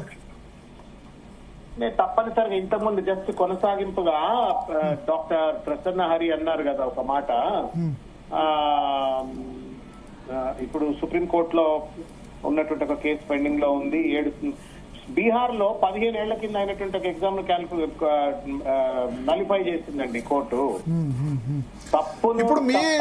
ఇప్పుడు ప్రిలిమ్స్ సంబంధించి 25,000 మంది టీచర్లను ఉద్యోగాలకు తొలగించారు. వెస్ట్ బెంగాల్. ఒక్క మాట 1 సెకండ్. తప్పు జరుగుతుంది అని చెప్పని స్పష్టంగా కళ్ళెదురుగా కనబడ్డాక తర్వాత ఆ జరిగింది తప్పు అని చెప్పని కోర్టులు చెప్పిన తర్వాత దున్నపోతు మీద నీళ్లు పడ్డట్టుగా ఒంటెద్దు పోకడతో ప్రభుత్వం అధికారం చేతిలో ఉన్నది, డబ్బులున్నాయి, పెద్ద పెద్ద లాయర్లను పట్టుకురాగలుగుతాము, మేము రివ్యూ పిటిషన్ వేయగలుగుతాము, రిట్ అపీల్ చేయగలుగుతాము, అవసరమైతే కాస్ట్లియస్ట్ లాయర్లను పట్టుకొచ్చి విద్యార్థుల మీద జులుం చేయగలుగుతాము, కోర్టులను మేము గెలుచుకోగలుగుతాము అని ప్రభుత్వం ప్రయత్నించినట్లయితే ఇది డెమోక్రాటిక్ స్పిరిట్ కు, కాన్స్టిట్యూషనల్ స్పిరిట్ కు వ్యతిరేకం. నెంబర్ 1. నెంబర్ 2 ఏంటి అంటే జీవో 55 ని రద్దు చేసి 29 పట్టుకురావడమే పెద్ద మూర్ఖత్వం. మీరు అడిగినారు కదా ఎందుకు తప్పులు చేస్తా ఉన్నారంటే జిస్కే హాత్ మే లాఠీ ఉస్కా భయం. మా దగ్గర అధికారం ఉంది కాబట్టి మేము ఏం చేసినా చెలామణి అవుతుంది అన్నట్టుగా నెత్తి మీద నోరు పెట్టుకుని విద్యార్థి లోకమంతా, నిరుద్యోగ యువకులంతా కూడా ఈ జీవో 29 తప్పుడు జీవో, దీనివల్ల బీసీ ఎస్సీ ఎస్టీలకు అన్యాయం అవుతుందని చెప్తే కూడా దుర్మార్గమైనటువంటి రీతిలో ప్రభుత్వం దాటవేత ధోరణికి పాల్పడుతూ, అణచివేతకు పాల్పడుతూ పరీక్ష నిర్వహించిండ్రు. నిర్వహించిన పరీక్షనన్నా సరిగ్గా చక్కగా నిర్వహించిండ్రా అంటే అది చెప్పలేదు. ఒకే సెంటర్ లో ఇష్టం వచ్చినట్టు రిజల్ట్స్ ను ఫేవరబుల్ గా అయ్యటము, తెలుగు మీడియం వాళ్లకు అన్యాయం చేయటం, ఒక చాంతాడంతటి తప్పులన్నీ చేసినారు. ఇన్ని తప్పులు జరిగిన తర్వాత నేను రేవంత్ రెడ్డి గారికి చేతులెత్తి నమస్కారం చేస్తూ మీ ద్వారా విజ్ఞప్తి చేసేది ఏంటంటే please don't show your ego here. మీరు ఇగోకు పోకండి, మీ యొక్క బేషగాలను పక్కన పెట్టండి. ఇవి మన పిల్లల జీవితాలు. ఒక వ్యక్తి ఒకవేళ తప్పుడు పద్ధతిలో ఈ ఉద్యోగంలో ఎంటర్ అయితే అది మనం పూర్తిగా కూడా సిస్టమ్ కు మనం అన్యాయం చేసిన వాళ్ళు అవుతాము. ఒక వ్యక్తి లెజిటిమేట్ గా రావాల్సిన వాడికి రాకపోతే తరతరాలు వాళ్ళ తరాలన్నింటినీ కూడా నాశనం చేసిన వాళ్ళం అవుతాము. అధికారంలో ఉన్నటువంటి వాళ్ళము రూల్స్ సరిగ్గా ఫ్రేమ్ చేయాలా, వాటి పద్ధతి ప్రకారంగా పారదర్శకంగా న్యాయ సూత్రాలకు లోబడి మాత్రమే అమలు చేయాలా.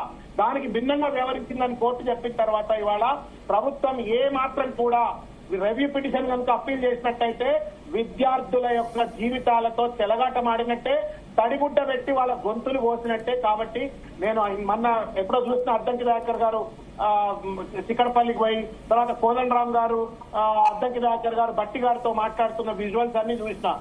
దయాకర్ గారు కానీ, బట్టి గారు కానీ, రేవంత్ రెడ్డి గారు కానీ ఇంకెవరైనా సరే దయచేసి ఈ కోర్టు తీర్పును గౌరవించండి, వెంటనే ఈ పరీక్షను రద్దు చేయండి అని కోరుతూ తప్పనిసరిగా విద్యార్థులకు అండగా బీఆర్ఎస్ పార్టీ ఉంటుంది. అన్ని విశ్వవిద్యాలయాల్లో ఈ హైకోర్టు తీర్పును సంబంధించిన అంశాన్ని విద్యార్థులందరికీ తెలియజేసే ప్రయత్నం చేస్తాం. ఒకవేళ కనుక ప్రభుత్వం రిట్ అపీల్ చేసి కనుక చిల్లర ప్రయత్నాలు చేస్తే వాళ్ళ దుర్మార్గమైన క్రూర మనస్తత్వానికి వ్యతిరేకంగా క్షేత్రస్థాయిలో కూడా తప్పనిసరిగా బీఆర్ఎస్ పార్టీ పోరాడుతుంది. ఈ ప్రభుత్వం చేస్తున్నట్టుగా దాష్టికాలను విద్యార్థి లోకం ముందు ఎత్తి చూపుతుంది. ఓకే ఓకే శ్రీనివాస్ గారు ఎవరో అభ్యర్థి ఉన్నారు, క్విక్ గా చెప్పండి శ్రీనివాస్ గారు. ఎస్ సార్, భరత్ గారు నమస్కారం. అక్కడ ఉన్న దాసో శ్రీనివాస్ అన్నకి, ప్రసన్న హరికృష్ణ వారికి, అశోక్ సార్ కి, మా ఇంద్రానాయక్ తమ్ముడికి, రవికి, అందరికీ ఒకసారి నమస్కారం సార్. సుప్రీం కోర్టులో జీవో 29 మీద కొట్లాడినప్పుడు నేను, ఇంద్రానాయక్ అందరం అక్కడ విద్యార్థులు అందరం కలిసి అక్కడ ఉన్నాం. ఆ రోజే మేము క్లియర్ గా చెప్పినాం, మీకు టీజీపీఎస్సీకి గానీ గవర్నమెంట్ కి గానీ ఒక స్టాండర్డ్ ఆపరేటింగ్ ప్రొసీజ్యూర్ అనేది లేదు. సిలబసే గానీ లేదా నోటిఫికేషన్ ఇచ్చే ముందు మీ operating procedure, standard operating procedure అనేది మీరు క్లియర్ గా ముందు పెట్టండి. నోటిఫికేషన్ ఇచ్చే ముందే జీవోలో మార్చే ముందు కూడా ఎథికల్ కమిటీ అనేది ఒకటి పెట్టేసేసి వాళ్ళతో చర్చించిన తర్వాతనే పెట్టండి అని ఆ రోజే చెప్పినాం. మీ అందరికీ ఇప్పుడు మరొక్కసారి నేను ఇంకొకటి చెప్పేది ఏంటంటే, ఇది ఎవిడెన్స్ నేను చూపించలేను, కానీ ఒకటి మాత్రం నిజం ఏంటి అనంటే, ఒక మంత్రి దగ్గరికి ఒక అభ్యర్థి వేరే ద్వారా వెళ్ళినప్పుడు డిప్యూటీ కలెక్టర్ పోస్ట్ గురించి మాట్లాడినప్పుడు ఆ అభ్యర్థి ఏమన్నాడంటే, సార్ ఎంత ఖర్చు అవుతుంది మా అబ్బాయికి రావడానికి గురించి అంటే 50 లక్షలు అని ఈ అబ్బాయి అడిగాడట. సార్ 50 లక్షల వరకు నేను ఇచ్చుకోగలుగుతున్నాను. ఏం మాట్లాడుతున్నావు అబ్బా, ఒక ట్రాన్స్ఫర్ కే 20-30 లక్షలు మేము తీసుకుంటున్నాము, 2-3 కోట్లు లేని గ్రూప్ 1 ఉద్యోగం ఎట్లా తీసుకుందాం అనుకుంటున్నాం అని ఒక మంత్రి అన్నాడట. సరే, దీనికి నేను సాక్ష్యం చూపించలేను. మేము ఇదే క్వశ్చన్ మేము రేవంత్ రెడ్డి గారిని ప్రెస్ మీట్ మన బషీర్బాగ్ ప్రెస్ క్లబ్ లో నుంచి మాట్లాడినప్పుడు కూడా ఇదే చెప్పినాము. జీవో 29 రద్దు చేసి, జీవో 55 రద్దు చేసి జీవో 29 తీసుకుని వచ్చినప్పుడే 7,000 మంది అభ్యర్థులు, ఓసీకి సంబంధించిన ఓపెన్ కేటగిరీకి సంబంధించిన అభ్యర్థులు వాళ్ళందరూ వచ్చారు. వాళ్ళని కాపాడడానికి కోసం అని చెప్పి మీరు ఎవాల్యుయేషన్ లోనే కానీ మీరు ఇప్పుడు అందరు అక్కడ ఉన్న వాళ్ళందరూ దాసో శ్రవణ్ సార్ తో పాటు అందరూ ఒకటే చెప్పారు, 1,00,000 పైచిలుకు పేపర్లని 55 రోజుల్లో మీరు దిద్దారంటే ఒక పేపర్ కి 2 నిమిషాల కన్నా అతి తక్కువ సమయం మీరు తీసుకున్నారు. సో ఒక లెవెల్లో జరగలేదు ఇది. ప్రిలిమ్స్ లెవెల్లో జరిగింది, మెయిన్స్ లెవెల్లో జరిగింది, ఈవెన్ మెరిట్ లిస్ట్ లో కూడా జరిగింది. ఇక్కడ జరగాల్సింది రీ ఎగ్జామ్ లేకపోతే రీవాల్యుయేషన్ కాదు. ఈ రెండు పదాలు నోటిఫికేషన్ లో ఎక్కడా లేదు. రీ ఎగ్జామ్ అని లేదు, రీవాల్యుయేషన్ అని లేదు. ఖచ్చితంగా సమూలంగా నోటిఫికేషన్ మొత్తాన్ని రద్దు చేసి జీవో 55 ప్రకారమే మళ్ళీ కొత్త నోటిఫికేషన్ ఇచ్చి విద్యార్థులకు న్యాయం చేయడమే, సంపూర్ణంగా విజయం సాధించడమే. ఇప్పటికీ కూడా పాక్షికంగానే జరిగింది. ఇప్పుడు పెద్దవాళ్ళందరూ కోరినట్టు మీరు వేషజాలకు పోకుండా ఇప్పటికైనా ఈ 8 నెలల టైము సరిపోతుంది కొత్త నోటిఫికేషన్ మీరు ఇవ్వడానికి. జీవో 55 ని తీసుకొని వచ్చి నోటిఫికేషన్ ఈ 8 నెలలు సరిపోతుంది. మళ్ళీ అలా కాదని చెప్పేసి రీవాల్యుయేషన్ చేసినా కూడా అంతకు ముందు రాసిన ఎగ్జామ్ రాసిన వాడు మళ్ళీ కోర్టుకు వెళ్తాడు, రాయని వాడు మళ్ళీ కోర్టుకు వెళ్తాడు. సో ఇప్పుడు రీవాల్యుయేషన్ చేసినా తప్పే అవుతుంది, రీ ఎగ్జామ్ పెట్టినా తప్పే అవుతుంది. నోటిఫికేషన్ ని రద్దు చేసి మళ్ళీ జీవో 55 ని తీసుకొని వచ్చి దాని ప్రకారము సిలబస్ లో చేయాల్సిన మార్పులే గానీ లేకపోతే స్టాండర్డ్ ఆపరేటింగ్ ప్రొసీజ్యూర్ ఏదైతే ఉందో ముందు దాన్ని మీరు సరిదిద్దిన తర్వాతనే ముందుకు వెళ్లాల్సిందిగా కోరుచున్నాను. ఇందులో సహాయపడిన బీఆర్ఎస్ పార్టీయే గాని, ప్రసన్న హరికృష్ణ సారే గాని, అశోక్ సారే గాని మీరందరూ మా వెనకాల ఉండి ఎంతో ఉద్యమం చేశారు. ఆ ఉద్యమానికి ఈ రోజు నిలుపుడద్దమే ఈ నిజం, ఈ హైకోర్టు ఇచ్చిన తీర్పు. మీ అందరికీ ప్రత్యేకించి మరొక్కసారి విద్యార్థి మా నిరుద్యోగుల తరఫున మీ అందరికి మరొకసారి కృతజ్ఞతలు. Thank you sir, thanks for being in the part. సీనన్న దాంతో పాటు అన్న కూడా చెప్పండి, భరత్ అన్న కూడా చెప్పండి. సరే, నాకు థ్యాంక్స్ అవసరం లేదు. It's our duty. 4th estate గా ఏవో చర్చలు పెడుతూ ఉంటారు, రాజకీయ చర్చలు. నాకేంటంటే నాకు తృప్తి ఏంటంటే విద్యార్థుల సమస్యల మీద, గ్రాడ్యుయేట్ల సమస్యల మీద, టీచర్లు, మేధావుల వాటి మీద పెడితే తృప్తి. సరే, పొలిటికల్ గా రాజకీయ పరంగా రకరకాల చర్చలు పెడుతుంటాం. బట్ బర్నింగ్ ఇష్యూ, ఎందుకంటే ఇవి యూస్ఫుల్, ప్రభుత్వానికి కూడా ఫీడ్బ్యాక్ వెళ్ళాలి. So thank you sir. విచిత్రం ఏంటంటే ఇక్కడ ఎగ్జామ్ సెంటర్ లో కూడా కోటి ఉమెన్స్ కాలేజ్ లో ఓన్లీ మహిళా అభ్యర్థులనే ఎందుకు పెట్టారు అని అంటే, గవర్నమెంట్ నుంచి వచ్చిన విచిత్రమైన వాదనలు ఏంటంటే, ఒక ఆయన వచ్చి ఏం చెప్తారంటే అది ఉమెన్స్ కాలేజ్ కదా, పురుష అభ్యర్థులను ఎట్లా రాణిస్తారండి లోపలికి, ప్రిన్సిపాల్ రానివ్వలేదు, వాళ్ళు పర్మిషన్ ఇవ్వలేదు అని చెప్పారు. ఇంకొకసారి ఏం చెప్పారంటే టాయిలెట్ లో వాష్రూమ్ లలో ఉమెన్స్ వెళ్ళినప్పుడు మెన్స్ అక్కడ సీసీ కెమెరాలు పెట్టే అవకాశం ఉంది కాబట్టి వాళ్ళకి ఇబ్బంది కలగకుండా ఉండడానికి కోసం అని చెప్పేసి మేము పురుష అభ్యర్థులను అందులో అవకాశం ఇవ్వలేదని నిన్నగాక మొన్న అందులోనే నిన్నగాక మొన్న మెయిన్స్ ఎగ్జామ్ జరిగింది, యూపీఎస్సీ మెయిన్స్ ఎగ్జామ్ జరిగింది. 2 సెంటర్లు అందులో ఇచ్చిండ్రు, మళ్ళీ అప్పుడు పురుష అభ్యర్థులను ఎందుకు అలౌ చేసిండ్రు? అంతేందుకు నేను ఇప్పుడు కోటి women's degree and PG college లో నా సెంటర్ పీజీ అప్పుడు నేను అందులో ప్రత్యక్షంగా ఎగ్జామ్ రాసిన, వాష్రూమ్స్ కూడా నేను వాడుకున్నా. అంటే ఎంత దారుణం అంటే మేము దొంగల్లా కనిపిస్తున్నాం వాళ్ళకు పోయి సీసీ కెమెరాలు పెట్టడానికి. సార్, ఈ తప్పులు ఒక లెవెల్లో జరగలేదు. ఫస్ట్ అక్కడ మీరు ఇంతక సార్ దాసోల్ శ్రవణ్ గారు అందరు గారు చెప్పినట్టు ఇన్ఎఫిషియన్సీ, ట్రాన్స్పరెన్సీ అండ్ ఇంటిగ్రిటీ, ఈ మూడిట్లలో ఓన్లీ టీఎస్పీఎస్సీ ఒకటే కాదు, గవర్నమెంట్ కూడా ఫెయిల్ అయింది. ప్రజాప్రభుత్వం అని చెప్పుకోవడమే కాదు, అది నిరూపించుకోవాలంటే ఇప్పటికైనా టీజీపీఎస్సీని సమూలంగా మార్పు చేసిన తర్వాతనే కొత్త నోటిఫికేషన్స్ ను ఇచ్చి దానికి సంబంధించి ఎగ్జామ్ పెట్టాలి. రేవంత్ రెడ్డి గారు రాహుల్ గాంధీని అశోక్ నగర్ తీసుకొని వచ్చి మీరు 2 పోస్టులని ఊడగొట్టండి, ఒకటి కేటీఆర్, ఒకటి కేసీఆర్, ఆ 2 ముఖ్యమంత్రి పదవిలను ఆ పదవులు కూడగొడితే మీకు మేము 2 లక్షల ఉద్యోగాలు ఇస్తామని చెప్పి వాగ్దానం చేసి వెళ్లారు. ఈ రోజు వరకు కూడా ఒక్క కొత్త నోటిఫికేషన్ కూడా వచ్చింది లేదు. పాత నోటిఫికేషన్లకు సంబంధించిన ఆ ప్రాసెస్ ని కంటిన్యూ చేస్తున్నారు. ఆ ప్రాసెస్ లో కూడా ఇప్పుడు ఫెయిల్ అయ్యారు. క్లియర్ కట్ గా మేము ఇది సంవత్సరం నుంచి మేము ఇదే చెప్తున్నాము. ప్రతి మంత్రిని, ప్రతి ఎమ్మెల్యేని, ఈవెన్ డిప్యూటీ సీఎం వరకు కూడా నేను స్వయంగా అక్కడున్న ఇంద్రానాయక్ తమ్ముడు, మోతీలాల్, జనార్దన్, మేమందరం కలిసి డిప్యూటీ సీఎం బట్టి విక్రమార్క దగ్గర కూడా వెళ్ళాము. సార్, ఎన్ని తప్పులు జరుగుతున్నాయి, ప్లీజ్ మీరు ఒకసారి మాట్లాడండి అని. లేదు శ్రీనివాస్, మేము సెక్రటరీ గారిని పిలిపించుకొని రేపు ఖచ్చితంగా మీకు 1 వీక్ లో మీకు మేము అప్డేట్ చేస్తామని చెప్పారు. ఈ రోజు కూడా 2 సంవత్సరాలు అవుతుంది. ఇప్పుడు కోర్టు చెప్తారన్నా వీళ్ళు ఇంటరు, నాకు తెలిసి అది కూడా చదువుకునే అంత లేదు వాళ్ళకు, అది కూడా అర్థం కాదు. మళ్ళీ పక్కనున్న వాళ్ళు ఏరో ఆ కోటరీ వర్గం ఉంటదిగా, లేలే సార్ మనం డివిజనల్ బెంచ్ లో కొట్లాడదాం, సుప్రీంకోర్టుకి వెళ్దాము, సుప్రీంకోర్టులో లక్షలో కోట్లు ఖర్చు పెట్టి చేసుకుందామనే ఆలోచనే ఉంటది. కానీ దాసో శ్రవణ చెప్పినట్టు వాళ్ళు ఇప్పటికైనా బుద్ధి మారి టీఎస్పీఎస్సీని ప్రక్షాళన చేస్తారని నేనైతే అనుకోవట్లేదు. ఉద్యమాలు చేయాల్సిందే, మీరు మా ముందు ఉండి మమ్మల్ని ముందుకు నడిపించాల్సిందే. అశోక్ గారు కంక్లూడ్ చేయండి. ఏంటి సార్ అంటే ఇంకా గమ్మత్తైన అంశం ఏంటంటే, కోర్టులో వాదనలు వినిపిస్తూ నిరంజన్ రెడ్డి గారు ఏమంటారంటే అసలు తెలంగాణలో ఉన్న తెలుగే కాదట. ఆయన అంటే తెలుగు మీడియం వాళ్ళు ఎందుకు సెలెక్ట్ కాలేదంటే అసలు తెలంగాణ తెలుగే కాదని చెప్పేసి మన భాషను అంటే ప్రాబ్లం ఏంటంటే ఒక తప్పును కప్పిపుచ్చుకునేందుకు ఇంకా వేరే తప్పులు చేయాల్సి వచ్చింది, అంతేనా?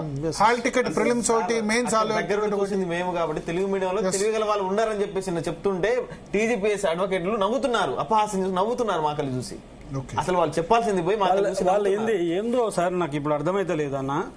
వాళ్ళు అడ్వకేట్లను అవుతారు, కొంతమంది మీరు డిబేట్లకు గెలుస్తారు కదా, కొంతమంది ఎమ్మెల్సీలు ఎమ్మెల్యేలు వాళ్ళు కూడా అపార్షంగా నవ్వుతుంటారు, వ్యంగ్యంగా మాట్లాడుతుంటారు. నిరంజన్ రెడ్డి గారు కృష్ణా గుంటూరు వాళ్ళు ఇందాక అంతకన్నా ముందు ఒక గంటన్నర క్రితం ముందు మన విఠల్ సార్ చెప్పినప్పుడు విఠల్ అన్న మాట్లాడెళ్లారు. జ్యుడిషియల్ సిస్టమ్ లో కూడా ఖచ్చితంగా దాని గురించి కూడా మనం మాట్లాడుకోవాల్సిన అవసరం ఏదో రోజు వస్తుంది అని అన్నారు. ఇప్పుడు జ్యుడిషియరీ ద్వారానే కదా న్యాయం జరిగింది, మనం అట్లా తప్పు పెట్టొద్దు. ఎందుకంటే సరే ఎన్ని సిస్టమ్ లో ప్రాబ్లం ఉంది, ఇప్పుడు హైకోర్టే కదా న్యాయం జీవో 29 గురించి మేము వేసిన కేసు డివిజనల్ బెంచ్ లో గానీ లేకపోతే సింగిల్ బెంచ్ లో డివిజనల్ బెంచ్ లో సుప్రీంకోర్టు వరకు మేము వెళ్ళినప్పుడు ఎక్కడ కూడా జీవో 29 కరెక్ట్ దీన్నే అమలు చేయండి అని ఏ కోర్టు ఇంతవరకు ఈ రోజు వరకు కూడా తీర్పు ఇవ్వలేదు. అది కూడా ఒకటి ఉంది కదా, అది జీవో 29 మీద జడ్జిమెంట్ వస్తే మళ్ళీ ప్రిలిమ్స్ నుంచి మొదలు పెట్టాలి అంతేనా? మళ్ళీ ప్రిలిమ్స్ ఆ కేసు ఇప్పుడు ఎక్కడ పెండింగ్ లో ఉంది? జీవో 29 మళ్ళీ సుప్రీంకోర్టులో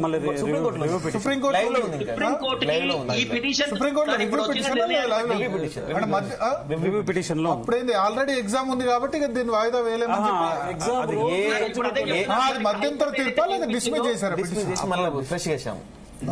ఓకే ఓకే సార్ జీవో 29 మీద మళ్ళీ కేసు వేసుకోవచ్చు అని చెప్పి సుప్రీంకోర్టు కూడా హైకోర్టు కూడా క్లియర్ గా చెప్పేసి ఇచ్చిన తీర్పును బేస్ చేసుకుని మేము మళ్ళీ సుప్రీంకోర్టుకు వెళ్తాము. ఖచ్చితంగా ప్రిలిమ్స్ నుంచి ఇది సమూలంగా మార్చాల్సిందే. యాక్చువల్లీ ఏమైందంటే ఆ రోజు ఏమైందంటే ఎగ్జామ్ రోజే ఆ తీర్పు ఉంది కాబట్టి మేము ఇప్పుడు మేము ఇంటర్ఫియర్ కాలేము, మీరు మళ్ళీ వేసుకోవచ్చు. మధ్యాహ్నం ఉందన్న, ఆ రోజు మధ్యాహ్నం ఉంది, మార్నింగ్ మధ్యాహ్నం కూడా కాదన్న సార్ 10 నిమిషాల ముందు మేము ఇలా చూస్తున్నాం. కానీ అశోక్ గారు ఒకటి నాకు టీజీపీఎస్సీలో బుర్రా వెంకటేశ్వర గౌడ్ గారు క్లీన్ ఆఫీసరే, పాల్వాయి రజనీ గారు ఉన్నారు క్లీన్. ఎందుకు ఇట్లా జరుగుతుంది అంటే సరే ఇంతకు ముందు ఉన్న వాళ్ళ మీద జనార్దన్ రెడ్డి సంబంధించి అప్పటి వరకు ఏం లేవు, ఆ లీకేజ్ విషయంలో ఉంది. సో ఎందుకు ఇట్లా జరుగుతుంది అంటారు? ఇప్పుడు ఎవరిని వేస్తే టీజీపీఎస్సీలో న్యాయం జరుగుతుంది?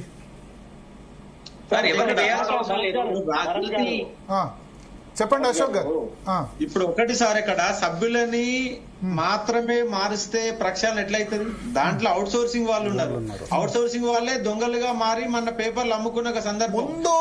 ముందు నాది సలహా ఏంటంటే ముందు 500 పోస్టులు టీజీపీఎస్సీలో భర్తీ చేయాలి ఫస్ట్. ఇవన్నీ రిక్రూట్మెంట్ 500 పోస్టులు పర్మనెంట్ పోస్టులు, దానికి దానిలో ఖచ్చితంగా ఇంటెలిజెన్స్ వెరిఫికేషన్ జరగాలి, హానెస్టీ ఇంటిగ్రిటీ ఇవన్నీ ఉన్న వాళ్ళకే దానికి క్వాలిఫికేషన్ పెట్టాలి. ఎవరైతే ఉద్యోగాలు చేస్తున్నారో వాళ్ళు ఫర్దర్ ఎగ్జామ్స్ అకాడమిక్ బ్యాక్గ్రౌండ్ ఉన్న వాళ్ళని అక్కడ సభ్యులుగా పెడితే న్యాయం చేయడానికి అవకాశం ఉంటది. ఇప్పుడు డీజీపీ మహేందర్ రెడ్డి గారిని పెట్టారు. డీజీపీ మహేందర్ రెడ్డి ఎప్పుడో 90లో వాళ్ళు ఎగ్జామ్ రాసి ఐపీఎస్ సెలెక్ట్ అయి ఉంటారు. కానీ ప్రస్తుతం ఉన్న ట్రెండ్ ఏంటి, దాని సిలబస్ ఎట్లా ఉండాలన్న నేపథ్యంలో అక్కడ యూనివర్సిటీ ప్రొఫెసర్లకు అక్కడ స్థానం ఇస్తే కొంత బాగుంటది. కానీ సభ్యులు అనే వాళ్ళు రాజకీయ వాసన లేనటువంటి సభ్యులందరూ దాంట్లో ఉండాలి, అవుట్ సోర్సింగ్ వాళ్ళు ఉండొద్దు, దాంతో పాటు కాంట్రాక్ట్ బేస్డ్ ఉండవద్దు, పర్ఫెక్ట్ ఎంప్లాయీస్ అనే వాళ్ళు ఉంటే దాన్ని కంప్లీట్ గా ప్రక్షాళన చేస్తేనే సాధ్యమైంది. కానీ ఒట్టొటి కాదు, సిట్టు దర్యాప్తు చేసిరి పల్లీలు పుట్నాలు అంటారు. మరి పల్లీలు పుట్నాలను పట్టుకోవాలి కదా, పల్లీలోని పుట్నాలు పట్టుకోకపోతే మళ్ళీ ఇక్కడ ఎగ్జామ్ పెట్టాలని న్యాయబద్ధంగా చెప్తున్నట్టు. నిజంగా మీరు అంత పర్ఫెక్ట్ గా ఎగ్జామ్ నిర్వహిస్తున్నారు అంటే అవగాహన కనుక మీకుంటే ఈ పల్లీలు పుట్నాలను పట్టుకోవాలి కదా, మరి చేయాలి. వాళ్ళని పట్టుకొని వాళ్ళ జైల్లో పెడితే న్యాయబద్ధంగా జరుగుతుంది నమ్మొచ్చు. వాళ్ళని పట్టుకోకుండా కేవలం రేవంత్ రెడ్డి అనే ఒక వ్యక్తి మైక్ పట్టుకొని మాట్లాడిన కారణంగానే ముఖ్యమంత్రి అయిండు తప్ప ఎలాంటి పరిపాలన అవగాహన గాని, వ్యవస్థ పైన గ్రిప్ గాని, తెలంగాణ సమాజం యొక్క నిర్మాణం పైన గాని రేవంత్ రెడ్డికి అవగాహన లేక ఇవాళ పరిపాలన సక్రమంగా జరగడం లేదు. ఫస్ట్ ముఖ్యమంత్రి మారితే వ్యవస్థ మొత్తం సెట్ అవుట్ కావడానికి అవకాశం ఉంటుంది. Okay okay, thank you Ashok garu, Prasanna Harikrishna గారు. ముందుగా ప్రధాన డిమాండ్లు ఇప్పుడు గ్రూప్ 1 మీద ప్రధాన డిమాండ్లు ఏంటంటే తప్పకుండా రీమెయిన్స్ నిర్వహించాలి. రెండవది ఏంటంటే జ్యుడిషియల్ ఎంక్వైరీ చేయించాలి. మా యావత్ నిరుద్యోగుల పక్షం కాదు, జీవో 29 స్ట్రక్ డౌన్ చేసి ప్రిలిమ్స్ కానీ స్టార్ట్ చేయాలి. Okay okay, so thank you Indra Naik గారు, రవికుమార్ గారు, అదేవిధంగా మైపాల్ యాదవ్ గారు, శ్రీనివాస్ గారు, తెలంగాణ విఠల్ గారు, ఏబీపీ నుంచి జాయిన్ అయిన మహేష్ గారు. సో మొత్తానికి ఒక సిస్టమ్, తెలంగాణ రాష్ట్రం ఏర్పడి 11.5 సంవత్సరాలైనా ఒక సిస్టమ్ ఇంకా ఫామ్ కాలేదు. యూపీఎస్సీ ప్రతి సంవత్సరం సివిల్ సర్వీసెస్ ఎగ్జామ్ ఎటువంటి హ్యాడిల్ లేకుండా ఆన్ టైం రిజల్ట్ ఇస్తున్నారు. మన దగ్గర తెలంగాణ సివిల్ సర్వీస్గా చెప్పుకునే గ్రూప్ 1 ద్వారా ఇప్పటి వరకు రాష్ట్రం ఏర్పడిన తర్వాత ఒక్క అభ్యర్థి కూడా నియామక పత్రం తీసుకోలేకపోవడం అన్నది సిగ్గుచేటు. ఇది సిస్టమ్ వైఫల్యం, వ్యవస్థ వైఫల్యం. ఈ వ్యవస్థను కరెక్ట్గా నిర్మించాల్సిన బాధ్యత ఎవరు అధికారులు ఉంటే వాళ్ళది. జాబ్ క్యాలెండర్ చేయాలన్నా ఏది చేయాలన్నా ముందు ఈ సిస్టమ్ కరెక్ట్ కావాలి. ఈ వాల్యుయేషన్ తర్వాత జీవోలు, ఈ రిజర్వేషన్స్, రోస్టర్ పాయింట్స్ అన్నిటి మీద ఒక స్టాండర్డ్ ఆపరేటింగ్ ప్రొసీజర్ ఉంటే తప్ప ఇప్పుడు చేసిన తప్పులు ఇంకోసారి తప్పు చేయకుండా, ఎందుకంటే ఒక తప్పు చేసిన తర్వాత ఇంకో తప్పు, ప్రిలిమ్స్ ఒక హాల్ టికెట్, మెయిన్స్ ఒక హాల్ టికెట్, అట్లా కాకుండా ఈసారి చేసిన తప్పుల నుంచి పాఠాలు నేర్చుకొని బయోమెట్రిక్, తెలుగు అకాడమీ ప్రామాణికమా కాదా, జియో నెంబర్ 29 కరెక్టా కాదా, ఇవన్నీ విషయాలు ముందే కూర్చొని ఒక రూల్స్ ఫ్రేమ్ చేసుకొని అందరితో, విద్యార్థులతో, మేధావులతో, కోదండరామ్ ఉన్నారు, సరే వేరే పార్టీ వాళ్ళు కాకుండా ఆక్నూరు మురళి ఉన్నారు, వీళ్ళందరితో కలిసి కూర్చొని చర్చించుకొని ఒక సిస్టమ్ ఫామ్ చేసితే తప్ప ఈ పరిష్కారం కాదు. ఖచ్చితంగా గ్రూప్ 1లో సెలెక్ట్ అయిన వాళ్ళకి అన్యాయం జరిగింది, సెలెక్ట్ కాని వాళ్ళకు కూడా అన్యాయం జరిగింది. ఎవరు గెలవలేదు, ఇక్కడ అందరూ ఓడిపోయారు. సో ఇటువంటి పరిస్థితి ఏ క్యాండిడేట్స్ కూడా రాకపోడు. నా బాధ ఏంటంటే 21,000 మంది క్యాండిడేట్స్ ఇప్పుడు మళ్ళీ వాళ్ళు చదువుతూనే ఉన్నారు, చదవాలి. ప్రిలిమ్స్ రాసిన వాళ్ళు కూడా చాలామంది జియో నెంబర్ 29 ద్వారా మళ్ళీ తమకు అవకాశం వస్తుందని వాళ్ళు కూడా వేల సంఖ్యలో ఎదురు చూస్తున్నారు. సో తెలంగాణలో నిరుద్యోగుల పరిస్థితి, ఎస్పెషల్లీ గ్రూప్ 1, గ్రూప్ 2 నిరుద్యోగుల పరిస్థితి చాలా దారుణంగా ఉన్న పరిస్థితి. దీనికి వ్యవస్థ మారాలి, సాధ్యమైనంత త్వరగా మారాలి. ఎవ్రీ ఇయర్ గ్రూప్ 1 పెట్టాలి, ఎవ్రీ ఇయర్ గ్రూప్ 2 పెట్టాలి, ఎవ్రీ ఇయర్ గ్రూప్ 3 పెట్టాలి, గ్రూప్ 4 పెట్టాలి. అప్పుడు సరే ఈసారి కాకుంటే నెక్స్ట్ టైం అయినా అని ప్రిపేర్ అయ్యేందుకు అవకాశం ఉంటుంది. సో ఇది మేజర్ రూట్ కాజ్ ఇక్కడ ఉంది. ఆ రూట్ కాజ్ను బాగుపరిస్తే తప్ప ఈ సిస్టమ్ బాగుపడదు. ఇది వాళ్ళ